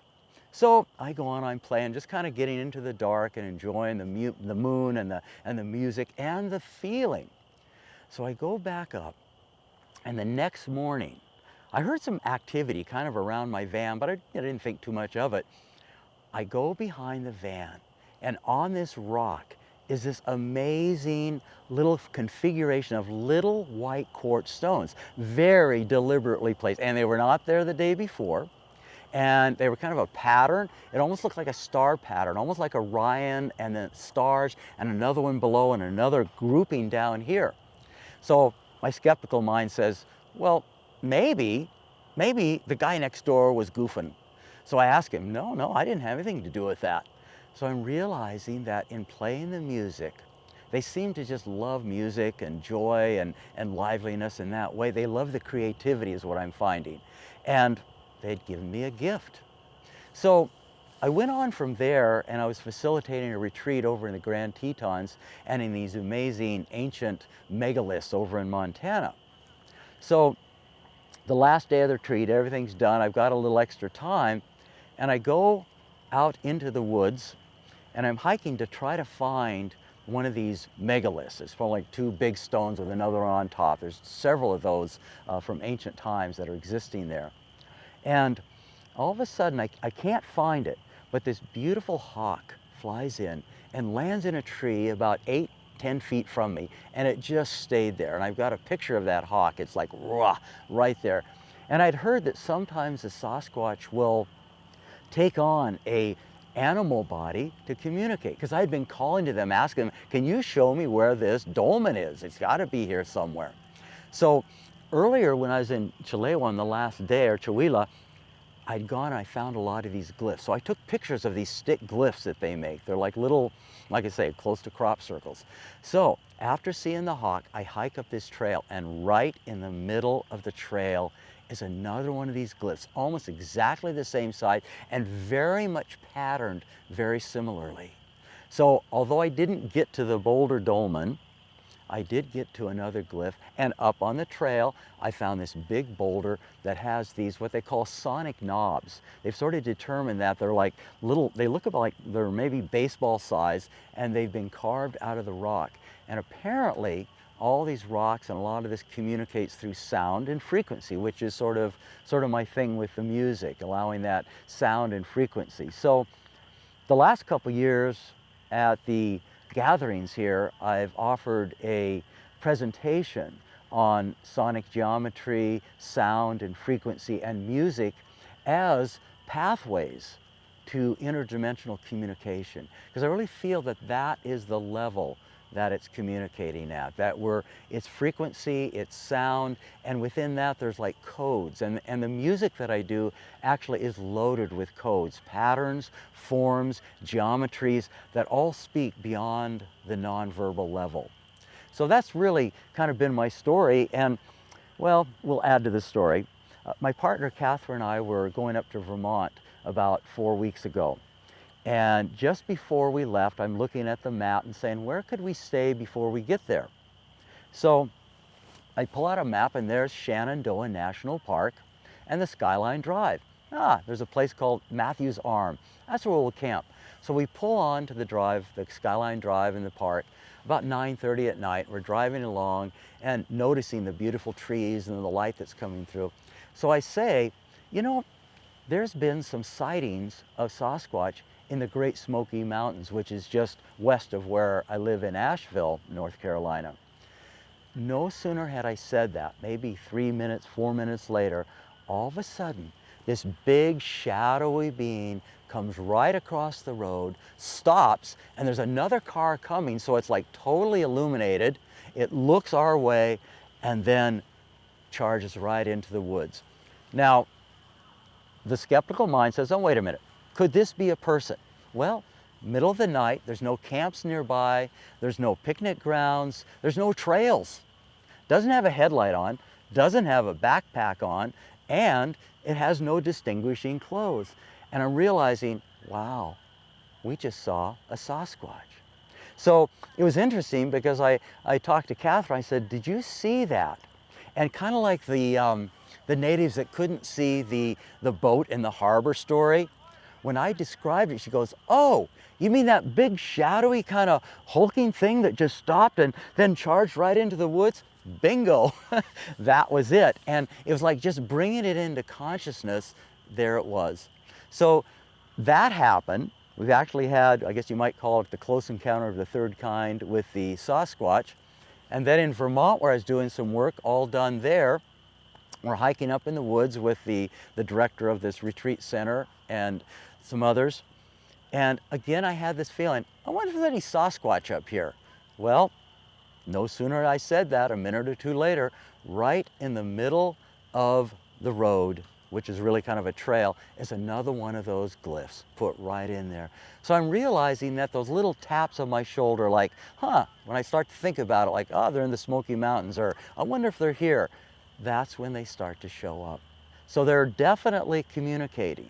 And so it's just going deeper and deeper and listening and knowing that the presence is there. I mean, even here we were experiencing some real strong smells, which apparently I've heard that the strong smell, almost like a skunky kind of smell, is often the males. And I just had this feeling it was a younger male. They say that the female Sasquatch have more of a flowery smell.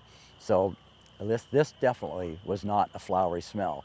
But it was certainly all around when we were out in the woods last night and then around the van. So the journey continues. It just feels like it's ever deepening, and it feels like such a privilege to be here and the people that are here, the awareness, the consciousness, the sense of heart and spirit and connection with each other is really so powerful. And to me, that really seems to be what the message of the Sasquatch are, to bring back our greater galactic family into a wholeness, a connection, and a unity.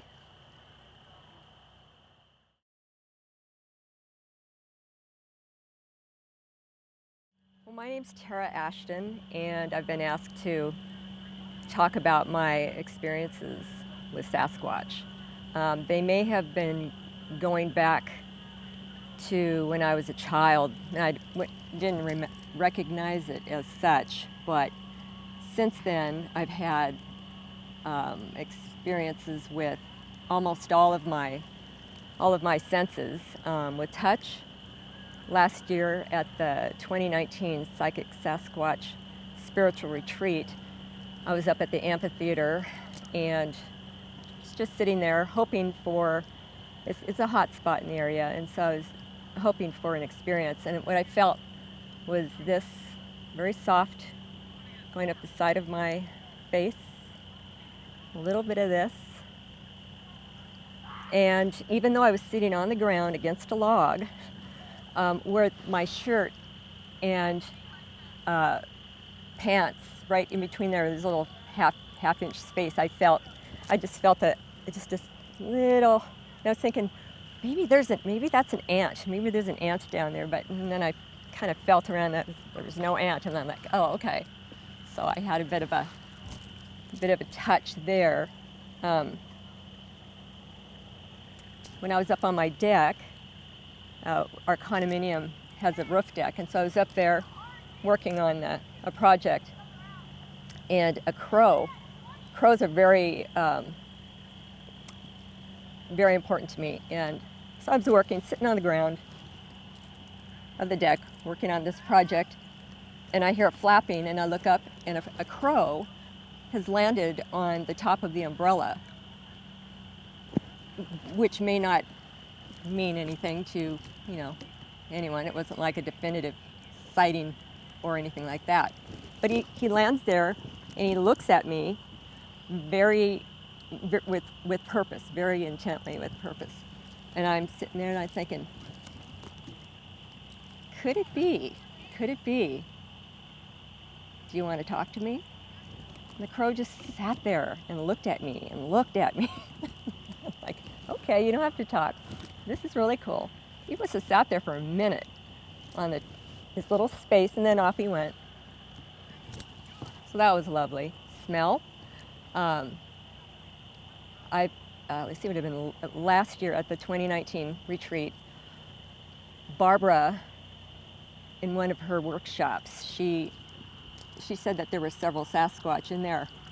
Before that, though, I had smelt this smell. It smelled like kitchen cleaner, but it was so strong. It was burning my eyes, and I thought, who would use so much soapy stuff in their clothes, where they had to just permeate the room. But I hadn't smelt it a minute before, and then all of a sudden it was there.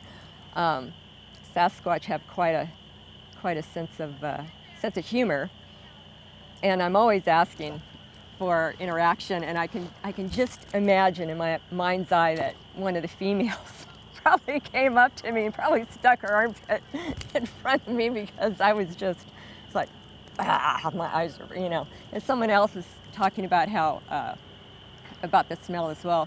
And then we all smelt a kind of a musky, skunky smell, but it was more musk than it was skunk, and it was pleasant.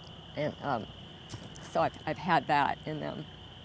And then one day I opened up my front door, and this would have been within the last year. It's 2020 now, so. And so I opened up my door, and there, just patiently waiting for me, is a little mountain beaver. But I didn't know it was a mountain beaver. I thought it was a rat.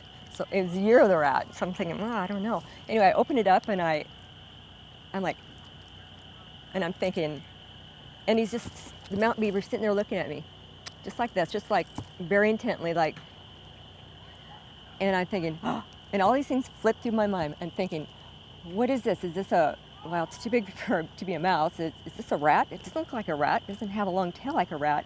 Oh no, what does this mean? You know, we are our condominiums, HOA representatives. I'm thinking, oh, do I have to put out rat traps? What is this? I don't want to do that. You're not supposed to do that. And all this stuff goes through my mind, but just in a moment. And then, which I later figured out to be a mountain beaver, looks at me like, and he goes into the bushes. And what I heard in my mind, not in any other voice but my own, was like, well, if you're going to be that way. And so he walked away, and I'm like, what was that about? What was that about? Now I've recognized what it was. I mean, it was Sasquatch. And I should have figured that one out because I did have the crow experience before that. But the coolest experience of all was a sighting. Actually, this wasn't a sighting so much as a, hey, Tara, look at me. I'm right here. This was at the 2018 Psychic Sasquatch Spiritual Retreat at the Chewelah Park Learning Center. And it was at night. It was almost a moonless night. It was, I looked it up, the moon was waxing at 8%, so it was just super dark. No clouds in the sky. And I really wanted to connect with Sasquatch. I wanted to experience on a deeper level. The amphitheater is like the hot spot of the whole hotspot, which is the learning center. And so everybody was pretty much in bed, walking around a little bit. You know, things were definitely, people were winding down for the day. And so I was walking up there by myself, and I went by a gal named Jennifer. And I'm like, Jennifer, will you go up with me up above the amphitheater? Yeah, I didn't even have to say why, but I'm like, maybe my whole body language. She's like, sure, Tara. I'm like, okay. So we go up to the top of the amphitheater and maybe about 10 feet below it, and there's that log again. So she sits on the log I talked about where I had the touch a year later. So she has a seat, and I lay down on the ground on my coat, and I'm just laying there looking up at the stars. It's probably laying there for about 10 minutes or so.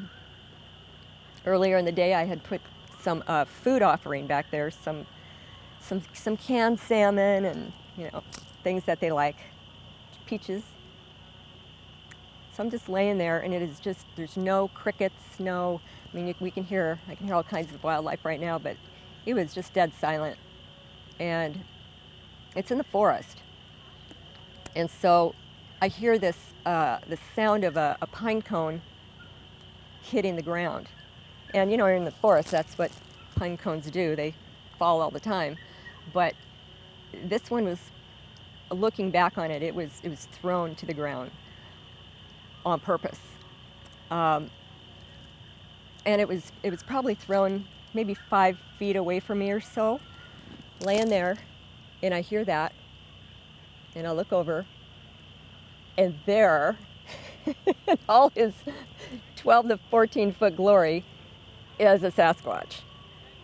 And it was at night, and it was dark, right? But the Chewelah Peak, one of the buildings down there, where there's the kitchens and the dining area and the barracks and all of that, it just kind of lit up the trees in relief. So it's kind of this beautiful soft glow between me, between the trees and there. And so there he was, and I saw him in full relief. I didn't see through him, but he was standing, it was a tree, probably about this wide, and he was standing partially, I say he, I don't know if it was a he, but I have a feeling it was a he. I just felt it was he. And he was probably got to see about a third of the side of his head and his neck and his shoulder.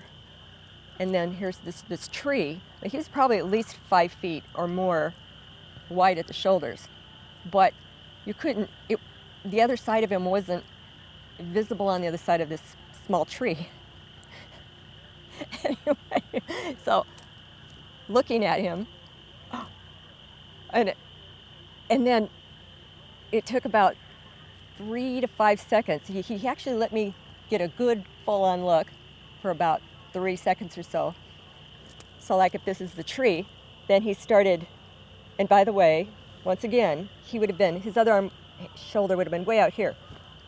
So he started almost like floating, started going behind the tree, and then he went away. But he didn't come out the other side. So cool. And I went, oh, Jennifer, I just saw a Sasquatch. My heart was just pounding out of my chest. I was so excited and scared and freaked out and probably perspiring and the whole thing. And I was like, okay, Tara, settle down. They can feel your stress. They don't like to feel the stress. That's one reason why they don't come out and say, hey, everybody, all the time, because who wants to feel that? I said, I just saw a Sasquatch.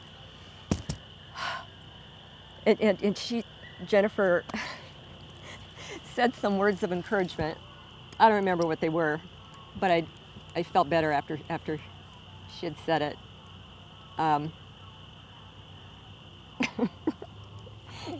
Not a day goes by that I don't think about that. It was so meaningful and so important to me to have that, and that's probably why I was given that gift. I've since come to, as the years have gone by, I've come to realize that how rare it is for somebody to be given that gift of visual. There's experiencers that have decades of experience with Sasquatch, who interact with them regularly, and many of them have not even had a visual, like I got on my first retreat. It was the best thing ever. So I've experienced Sasquatch with all of my senses, except for taste. I'm pretty thankful that hasn't happened. And no jokes, guys. Don't be playing any jokes on me. And I'm just really thankful to be part of this community and to learn the lessons they have to teach. And I highly recommend it for anyone who's out there searching for, why are we here? What can I do for my fellow man? What does the universe expect of me? Thank you.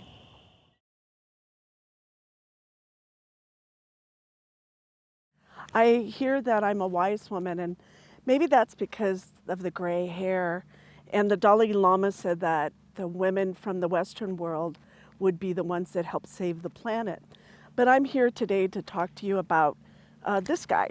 Oh, he says hello. And this is Squatch, or Squatchies, or Bigfoot, or Yeti, depending on who you are and what type of plane that you come from and where you stand in the world, your perspective.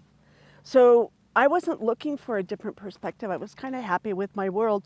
I had a near-death experience in 1989 where I had both of my lungs collapse, and then I went and became one with everything. And then during that time, I went on a spaceship for the first time that I remembered. And on that spaceship, I met my guardian and my star people and my star family, and they taught through experience. And many years later, 30 years later, walking my walk, talking my talk, with the big change that came through me, I had a radio show, and on that radio show, I was introduced to a friend of mine, a Brian Bland from Canada. And while I was talking to Brian on his show, a big, huge being stood behind me like this, his father or grandfather, about 13, 14 feet tall, and I could feel his energy come into the room. And what my friend Brian said, he goes, the Sasquatch, my Sasquatch clan is with you. And I said, there's something with me. I don't know what that is, but there's definitely some energy here. And as a psychic, you see with your eyes closed. That's the best way to see the world, is with your eyes closed. So I'm sitting there, I close my eyes, and I really feel something behind me. I'm not quite sure. I'm not getting a real picture. And so my friend Brian says, I think that is someone that I know. And then he says, I know it's someone I know. And he says, describe to me what you're seeing and what you're feeling. So I said, well, hey, Brian, I am feeling like a 13-foot being, elder, white like this, looks just like this, only pure white with big red eyes. And that he's ancient and he's here to help me be more, I thought I was a very loving, giving, natural woman, but that there was more love, and that I could find more love, and that I could be that love, and that I could be an ambassador of that love. And so Brian and I both burst into tears. We're both crying. And we had this moment, this aha moment. So I'd like to share that with you because it changed my life, and in a very good way, in a very strong way. And that they've always been there. They've always had my back. And I had worked a lot with spirit guides. I was really comfortable with that. So if you're new and this is all new to you, this world, that it takes time and you're acclimated. I wanted to learn everything about the Sasquatch, know everything about them by 5 o'clock. So it doesn't work that way. So if you're just starting to learn about the Sasquatch, they acclimate you, and they do it in a very respectful way with you of what you can handle, how much love you can have. And the one teaching that they gave me was, well, Barbara, you are love. You came from love. You'll return to that love, and there's more. And so that would be my way that I live my life. And I learned that on the spaceship as well. It's the one thing that they also said, the star people, that I came from love. I am love. I return to love, and it's all about the love as our core, as our center, and how powerful that is, and how we're conditioned, and that's taken out of us. And it's time to pull that back. And if we can start in that heart center and get out of the mind, you know, the Egyptians took the mind and threw it away. They didn't even put it in their canopic jars. You know, that's how important the brain was to them. So for me, it's about coming in and talking and communicating and connecting heart to heart, one to one. We are one.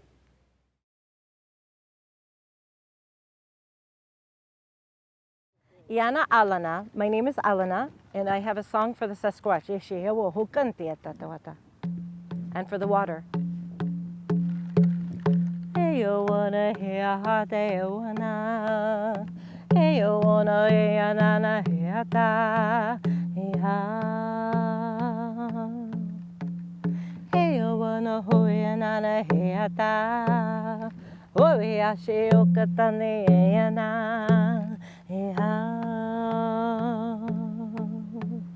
We are kata miana heoshia, miana heokata heoshia,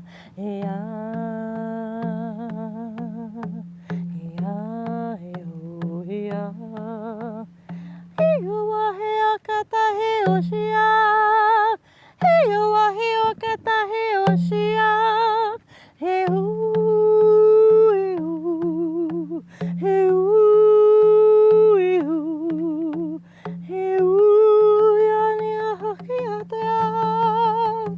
Ya kumpantia shia hia tantantia tawa katayanti shiwaho.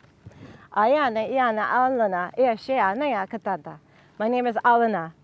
I am here as an ambassador of the Star Nations and also here to connect with Sasquatch.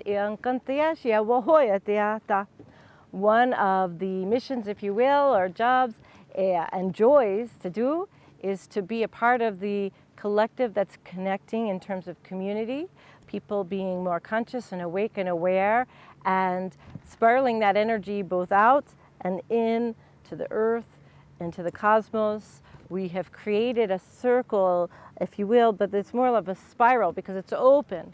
It's a space that's open for everyone to give their gifts, for everyone to step up and into what we're here to accomplish together, which is the awakening of all being. So yes, we want our star brothers, our earth brethren, all being to be awake and as aware as possible. We all have an important role to play. Every being who's alive right now is here with a reason for being. And our gifts may look different. But it's time now for us to come together with our family, with our spirit family, with our star family, with our unity family, with our Sasquatch family, with our crystal skulls family, with the rock nations, with the trees, with the fairy folk, with the elementals, with indigenous, with all of us and the planet and all dimensions of being. It is now time for us to come together in unity, where sovereignty is honored, where freedom is honored, where our gifts are seen and appreciated, and we support one another. The time is now for us to be with the planet and recognize and remember the sovereignty of this world. The world that we live with is a living being as well. And she is welcoming and loving and very happy to be working with us at this time. So it really is this wonderful gathering, and it is a family reunion here at our Sasquatch Nation, or Sasquatch HQ, and I think of it as Sassy. As for my personal connections, I had dreams since I was very young of being with Sasquatch, and I tended to keep those dreams to myself, and I think for good purpose. There was a time when our world here on this planet Earth was not so welcoming and aware and conscious of beings who are here to assist us, who are here as our relations. And so now is that time. Now is the time for all of us to be as activated and stepping into and supporting and co-creating what's coming next. It's a beautiful time to be alive, and I am blessed and very humble and grateful to be here with this wonderful community of beings. And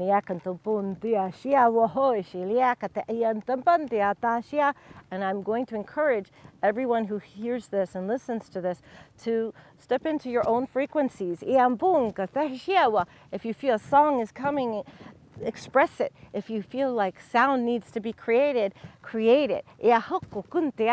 We are all capable of tuning our own selves and our own being using our own frequencies. And they may not sound like mine.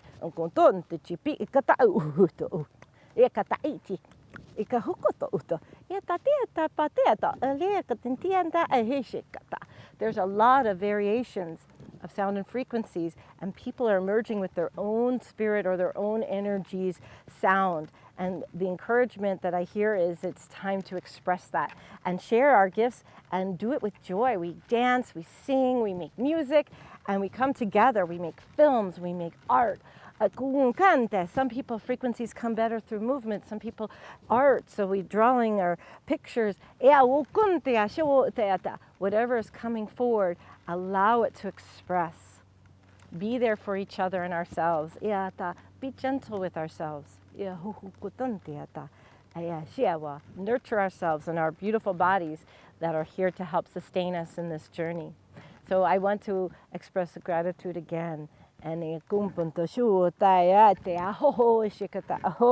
wish you all a happy awakening, and so it is.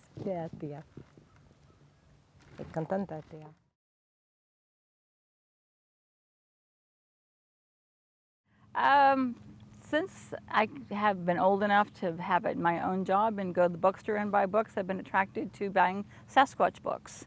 They've always appealed to me. And then a couple of years ago, I came across a site where Kiwani was selling, someone was affiliated with Kiwani's book, so I bought it and I loved it and I read it and I contacted him.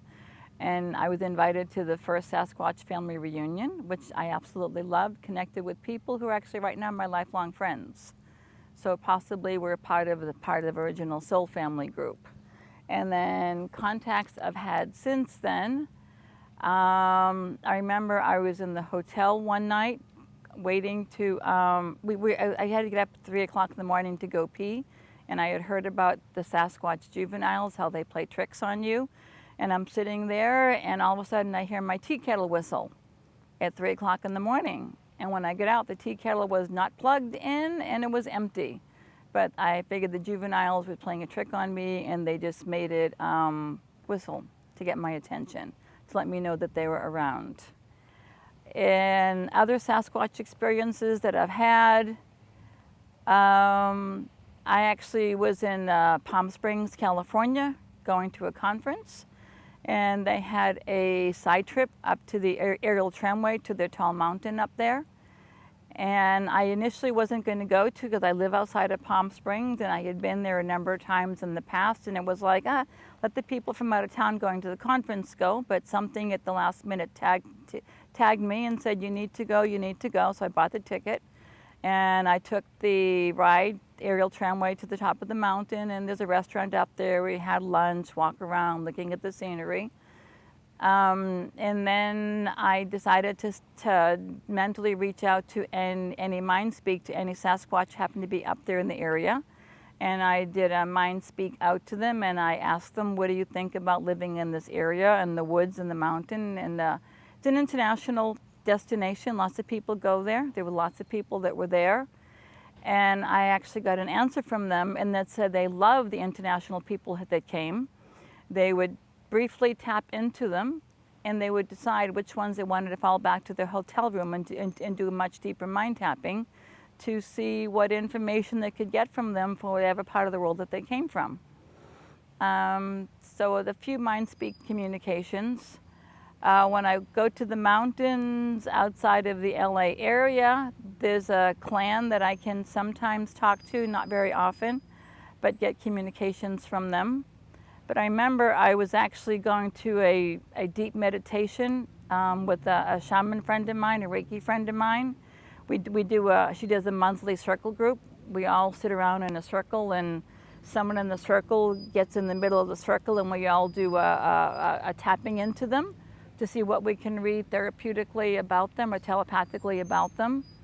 And the person who was leading it, she said a Sasquatch actually came to her. And it was her first time communicating with the Sasquatch, the leader of the group. And she asked, where are you? How can we get in touch with you? And got an answer from them. And admittedly, when I was in the middle chair for this communication group, the Sasquatch came to me and was talking to me. And he said he was very surprised that there was groups of humans that felt they were that were advanced enough they could actually sit and type into the universal consciousness and get messages that way. And he was fascinated to, I don't know if he tapped into everyone in the room, but I definitely got a conversation with him while I was sitting in the middle chair. And then the Reiki leader, her name is Marina, she sat in the middle chair, and she said she also got messages.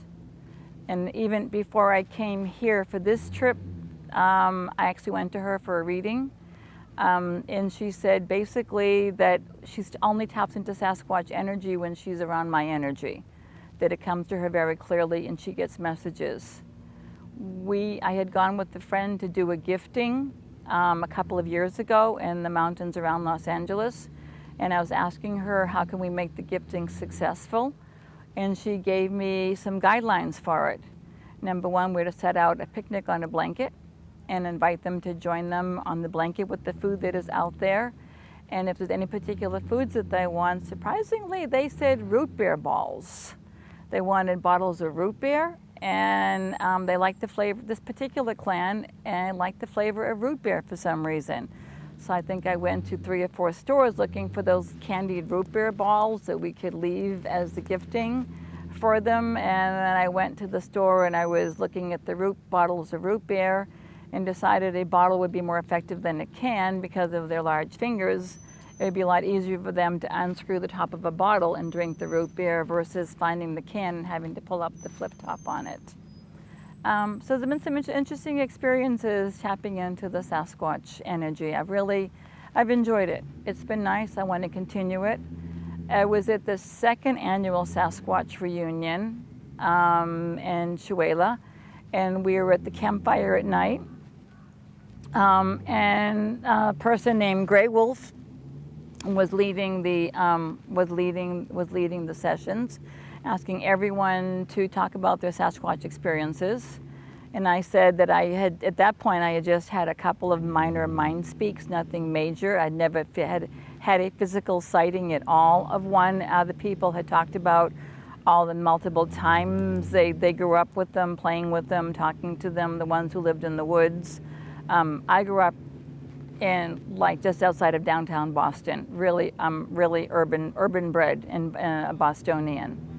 And as I was sitting there, I had my back to the dormitories, and I was facing the campfire in front of me, and there was a row of people who were facing the campfire, and I happened to look up and I saw a figure walking across the campground. And I thought to myself at the moment, why is there a 7-8 foot tall person walking around with a red blanket over them, walking across the campground at 10, 11 o'clock at night? And I watched them walk around, and then it dawned on me a little bit later that I actually just had my first physical sighting of a Sasquatch. And then talking to people later on, there are actually 3 of us who actually saw the Sasquatch at that point, walking across the campground. So the 3 of us were like all in a state of shock that we actually saw one. The 3 of us, I guess, happened to be facing that part of the campground when it happened. And that was just fascinating. Those are basically my Sasquatch experiences that I can think about offhand. I have been a nurse for 45 years, and people ask you your life purpose. And I'm feeling that my life purpose right now, having been raised in traditional Western medicine, is actually to start merging, they call it complementary medicine, taking alternative medical healing styles and integrating them with, I'm umming too much, you can cut that out. Merging Western medicine with the medicine that's coming down the road about different healing alternatives that are out there. I teach nursing school, so I actually do talk to my students about oils you can use, teas you can use for therapy. I had a student come to me. We're in the middle of the COVID area right now. Everyone has to wear masks when we're in an enclosed public setting. And a student came to me that he actually had hives on his face. He was wearing one of the N95 masks and he had hives on his face, and he asked me if I had some Benadryl, which is an anti-allergic medicine, and I said I don't carry that stuff around with me, but I have my herbal tea bags. So I went through my herbal tea bags, and I happened to have a chamomile lavender tea bag, and I told him, here, this is an anti-inflammatory, anti-allergic reaction that you can use, and I gave it to him. I asked him later in the day, he's busy doing other things. We're different. I have 13 students I'm in charge of, so I'm running her back and forth at the facility checking on all my students. And I happened to see him later on, and I asked him, and he said his hives were significantly improved. He didn't have a chance to make tea, but he took the tea bag and he put it inside his mask. And he said the moisture of his breath activated the tea bag, and he was inhaling the fumes of it. And by the end of the day, he was significantly improved, and he was very happy that I had something for him to use and to keep using in the future. So going into holistic, alternative, complementary healing methods, I've been talking about the healing power of lavender. And one of my students told me that her father was addicted to opiate medication for severe back pain for years. And when I talked about how opiate can heal, lavender can heal and reduce use of opiates. She said she actually, for her father, she got some lavender oil rubbed it into his back that afternoon. And he actually skipped his dose of opiate medication that time. And he was surprised at the time frame. He looked at his watch like, it's time for my medication, but I don't need it right now because I'm not feeling the pain I am with having the lavender rubbed into his back. And so she's hoping to be able to continue doing that in the future, getting her father not relying so much on the opiate medication that he is using.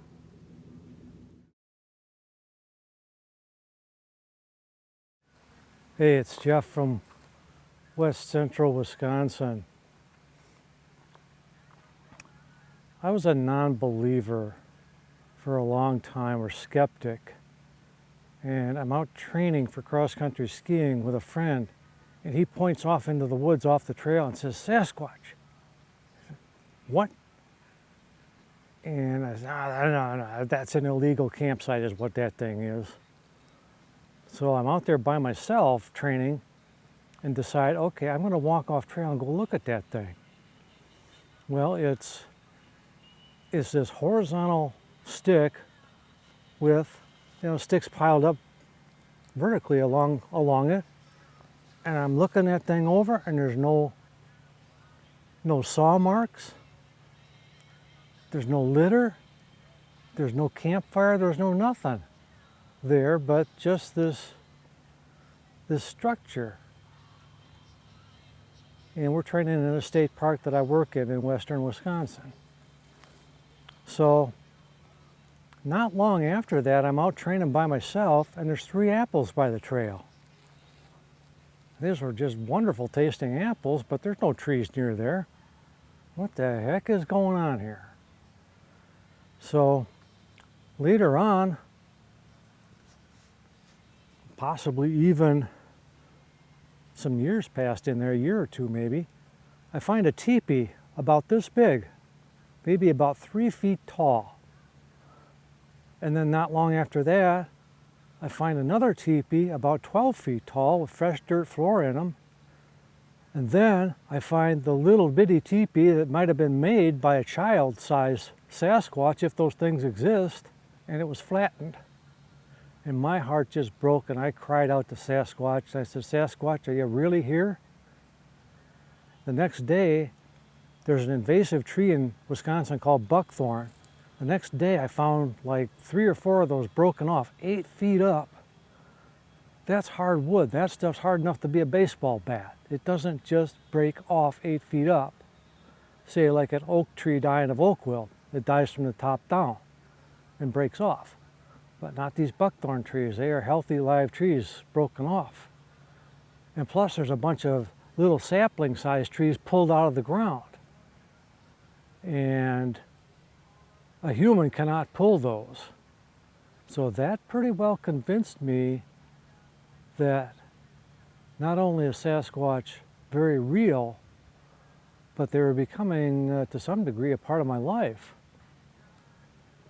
So sometime later, not far from that place, I was training for cross-country skiing again and tore a tendon in my leg. And I eventually got guidance for how to summon a Sasquatch healer. So I tried. So I'm sleeping in the recliner because the house is under remodel constantly. And I wake up and there's this animal that this animal crawls and hides. Well, it's an animal about this big, 4 legs, little head, no neck, and a little 1-inch stubby tail on it.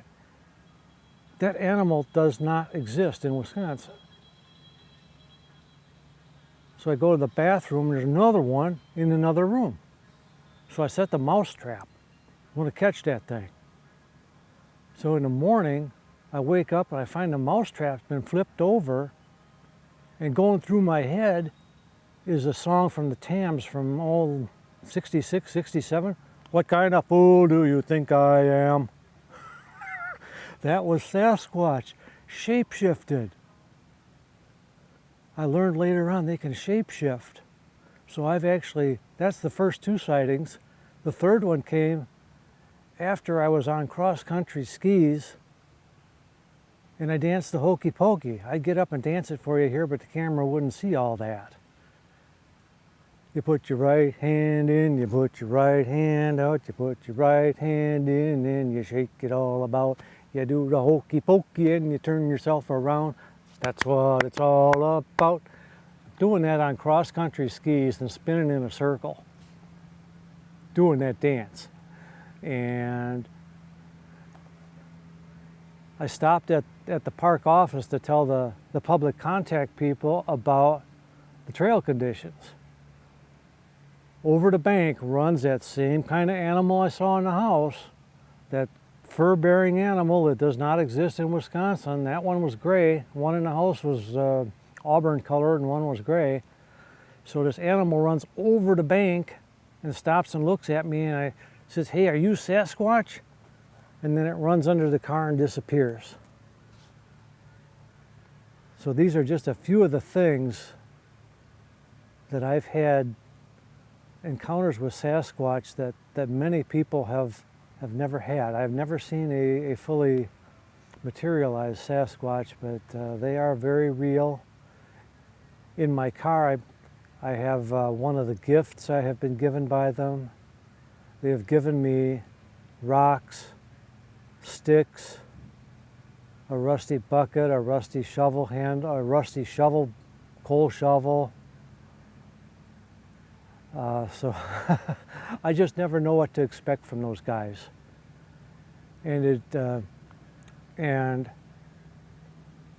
when it comes to contacting Sasquatch, at least for the men anyway, you are going to be in contact with a male Sasquatch. And it does take some time, but telepathy can occur between the Sasquatch and humans. I'm slowly learning that. I've gotten some messages out here in Washington State. I got confirmation of my home Sasquatch name. His name is Naguk. One day I found 5 sticks on the trail. I'm coming by with the mower and there's 5 same size sticks on the trail. Well, recently, I think it was this spring, I came by and found 4 sticks. And indeed, somebody who has much better contact actually talked telepathically to Naguk, and Naguk said yes, he drove out a troublemaking male out of his clan. So I'm just an ordinary guy and this stuff can happen. At least I consider myself an ordinary guy, not one of, not especially gifted or anything, but the Sasquatch people have chosen me and I'm very honored by that. So I'm coming to the campground in my car. I'm talking to my voice recorder and I'm talking to the recorder saying, well, gee, I wish I had asked that person to ask Naguk, what's the name of the Sasquatch that's on my friend's property? So when I'm done driving the car and I'm back here writing in my journal, the name comes to me. It comes to me, it's Shamu. So I called my friend up and I said, hey, I got a name for your Sasquatch. And Pat was really excited about that, and he said, well, he's a chiropractor, and he was treating a patient, before I even called him. And this patient messes around with those tarot cards or whatever they are. And Dr. Pat, the chiropractor, said suddenly his tongue got really hot. So Pat told that whatever thing it was to get out of him. And he said, hey, Jeff, did I do the right thing? I said, Pat, you were absolutely perfect with that. So it's been an adventure exploring this world of what humans largely call the paranormal. I know the Sasquatch, oh, that clown, he'll come with me at the park, and I'll have a portable radio with me so I can stay in contact with all the other employees, and he'll turn the radio off. So one day we're working out there at the park, and remember I mentioned the tree disease called oak wilt. No, it killed one, and the tree fell over, and it broke off about 12 feet up or so. So we've got this really large, heavy-duty rope, and I'm generally brought in for all the technically difficult and dangerous tree work. So we got this big, thick rope. It's 175 feet of that thing, so it's big and heavy. So I looped it up and threw it over the tree, and I pointed out to the crew, well, the best place for this is right in the fork of the tree. So I'm trying and trying and trying, like a fly fisher tries to mend their line, trying to mend that line and get that thing to come over to where I want it, but it won't go. So I finally gave up and tied it off to the bobcat machine we've got, and sent the sawyer to the tree, go ahead, cut the tree, and get the safety people in position, and then Sawyer got done cutting the tree, and you know, this tree is dying or dead. We're not cutting a live, valuable tree here. You know, that tree has reached the end of its life. You know, so we had to do this for safety reasons for the public.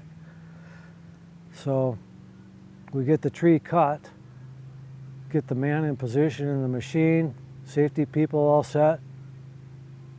I give the go signal, I turn around and look at the tree, and that rope is exactly where I want it. I got a Sasquatch maintenance man on my team. And he did another little job for me. They do break trees off, sometimes live ones. And yeah, he broke, in Wisconsin we got black cherry trees. So he broke one of those off and threw it across the trail where we don't want people going right now because of work going on in there. We want the public to stay out. So I have a Sasquatch maintenance man on my team at work. How many other people got that? What else can we talk about there? I was in the recliner, a week leading up to this. I could feel fingers going up my back. In the recliner, that was Sasquatch. And they will amaze you with the things they can do. Mine's a prankster, I love him for it. I'm his little brother Jeff, that's how you address your Sasquatch. I'm little brother or little sister. You know, I know Kelly out west. I've met Kawoni out west. Camus' been at the things I've been at. That's what you do. You go out and you talk to your Sasquatch. I dance for Sasquatch. I ride my bike for Sasquatch. I go on the cross-country skis for Sasquatch. I've been on the snowshoes. Go out and talk to them. Be active and entertain them somehow. They enjoy that. They love it. And they will love you for it. Hey, I just saw a butterfly or something go by. So I'm cleaning a building. Going in to clean the building, and there's one of those beautiful blue swallowtail butterflies caught in the window. It's trapped. It's going to die if it stays in there. So I scooped that butterfly up, took it out the door, bumped the door open with my hip and took it outside, let it go. And now those butterflies, they would come up to me and be close. So since my relationship with Sasquatch began, the Sasquatch people, I have been able to get much closer to animals. Before you go in to the forest, you ask, hey, local Sasquatch, this is little brother, whatever, little sister, may I come into your home? You ask. And then, when you leave, you thank them. You thank them like this. You say, thank you. Thank you, Sasquatch people. God bless you and all the Sasquatch people. That is how you conclude your visit with your local or any local Sasquatch.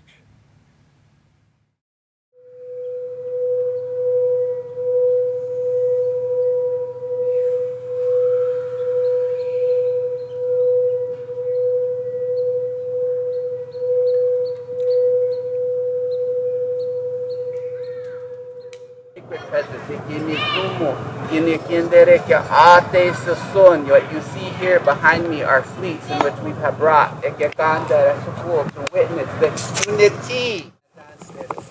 For we are one. Then dance that is a son.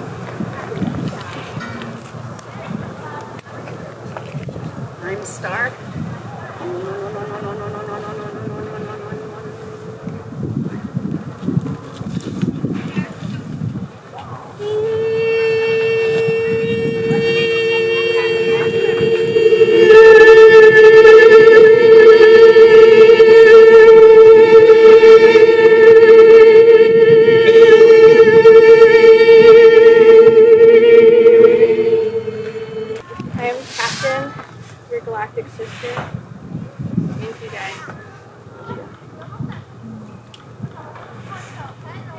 Hello, everybody. When I feel it. I'm Phoenix, your galactic brother. It's an honor to be here. Thank you, everybody. I am Mo, your galactic sister. The time is now. You are here. Thank you so much. I love you. I love you. Thank you. Every one of you. Thank you. It's an honor. My name is Aaron. I'm your galactic brother and Earth brother, and I'm here to hold space.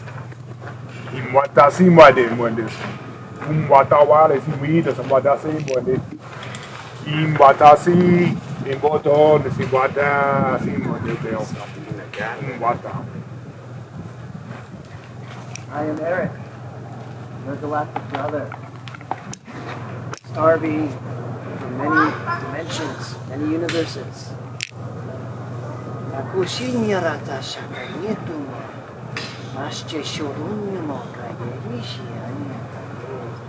time is now to raise this frequency, to release all that does not serve, to become free as we are meant to be.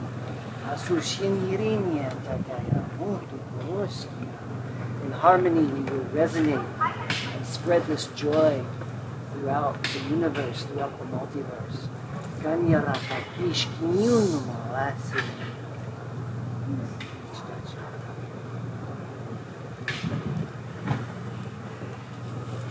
I am Justin, your galactic brother.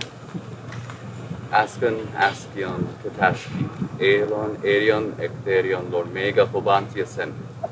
Ekate, Ekate, Ekate. It's beautiful here, and we are all inside.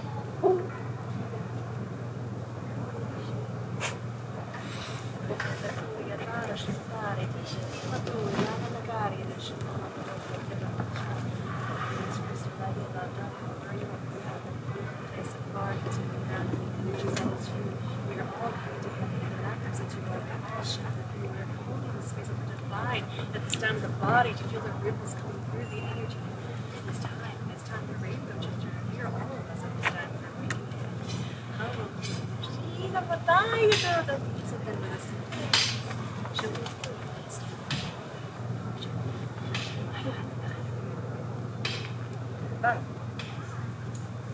Yana Alana, Kun, Yata, or Lokatia, the Pitia, Shia, Wohoya, Pitia, or Lokotambatia, Shikatia, a Woha, Asha, Woho, Ayakatia, a Hanaho, Ishulia, Loya, Pieta, the Manaya, I should put the Chipata. Yakatiana, Ehishakatiata, a Wotia. When Garrett speaks of unity, Yakatiata, hi, Shia, this is precisely right. Yeah, Wohoya, Tiata, Shikuntia. There's a coming together that's never been seen before. We keep hearing all hands on deck. We are your star family. And in essence, we are what? The separation was the illusion. The illusion's gone.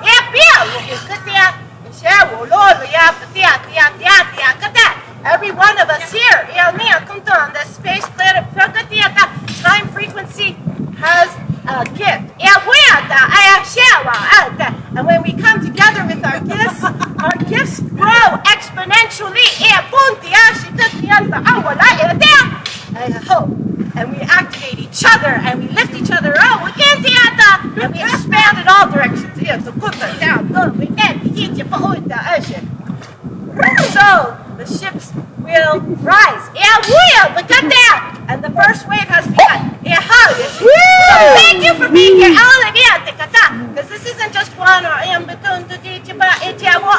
it's all we are. And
I'm Tammy,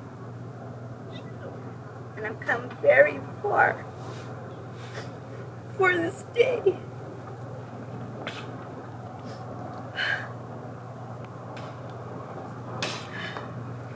My tears are of joy for you doing your work to be here.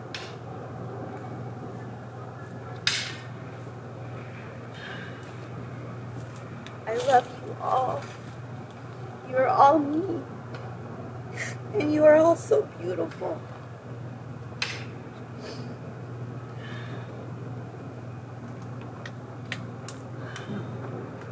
Mitchell is so proud of you.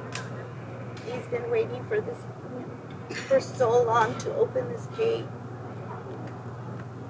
crossing over to the new dimension. The age of Aquarius is upon us, and we are recreating this world. And you play every role on this world. You are so important at this time. Thank you so much for being here. Thank you so much. I honor all of you. Many lifetimes we've been together. I love you guys so much.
There's so much problems trying to get this together. We were supposed to be one place, they had to go to another place. And One people that are pulled together came through all this, and all the work she did to make this happen. But when you go through strife like this, and there's hard things to make it happen, there's usually a super wonderful thing that's going to come out of it. And this is right here, this gift of being together, of the people of white hearts coming together is going to be so powerful.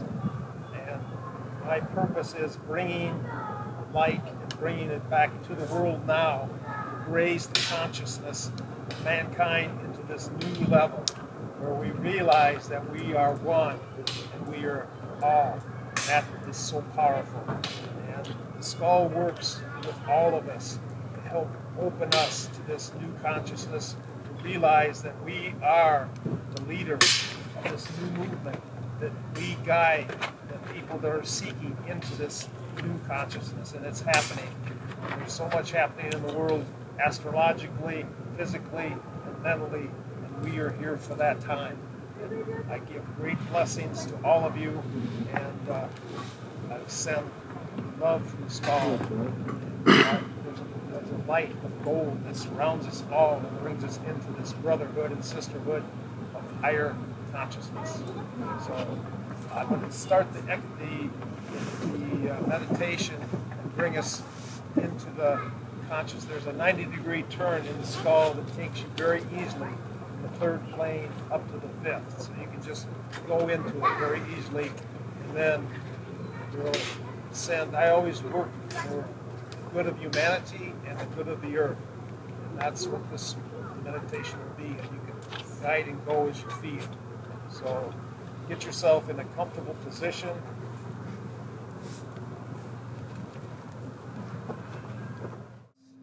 Negativity, anything you don't need, get rid of it. As you concentrate on your third eye, looking up into the heavens, looking to the light of the Father. You see His beautiful light coming down, and we'll bring it into the skull. Light the skull with this light of love from the Father.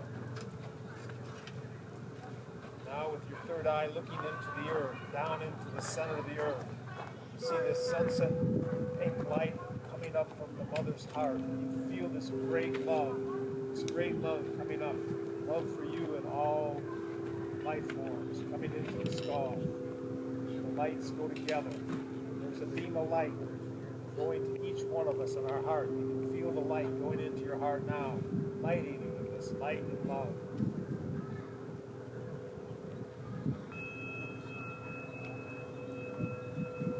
Now, the skull is connected to the other 12 skulls. It's right here, connecting all of them one at a time to the center skull. Go wherever they're at, connect, out and back, connect. So all 12 are connected. Now they're connected to each other. The wheel starts turning higher and higher. Feel the light. Feel the love.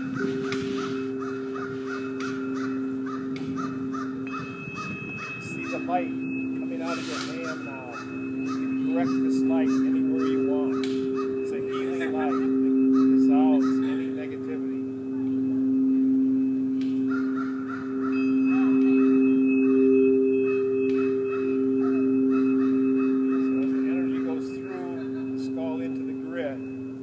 Around the grid, and if you see any places where it's blocked or stopped, you can clear it with your mind with the light. Clear the light. Send it. Send the light from the North Pole to the South Pole, surrounding the earth with this light and love. Healing the grid work. Bringing it together.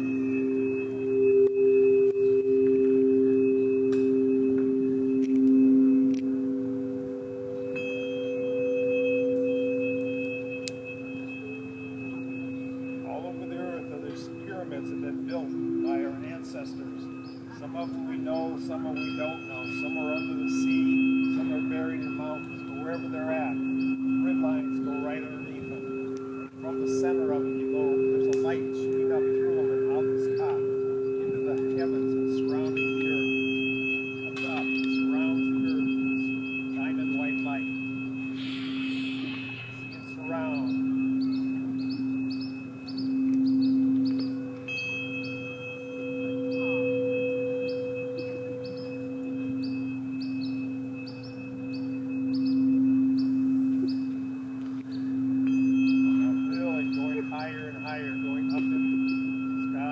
have this light. You can take it anywhere you see hurt, you feel pain, you see disease, or wherever you see needs the light. You take it. Your light will dissolve it, free it, let it go. Release any negativity. Go now. Send the light. Go.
I'm going to bring us all back on the count of 5.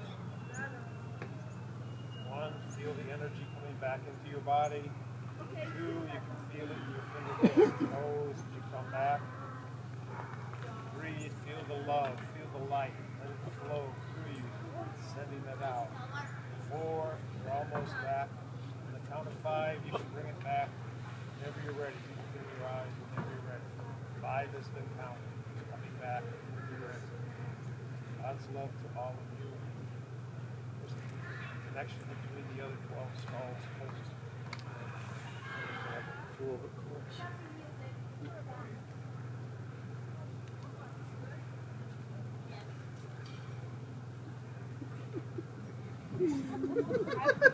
Nah.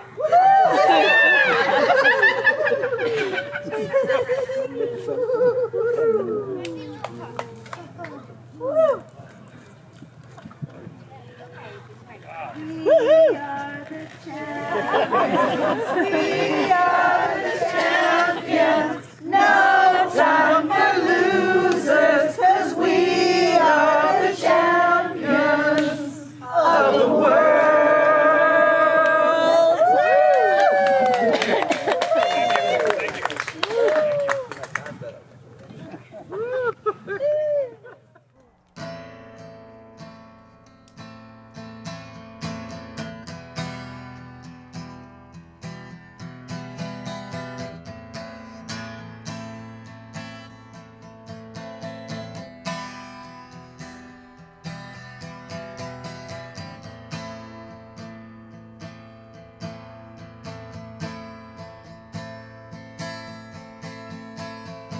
Water flows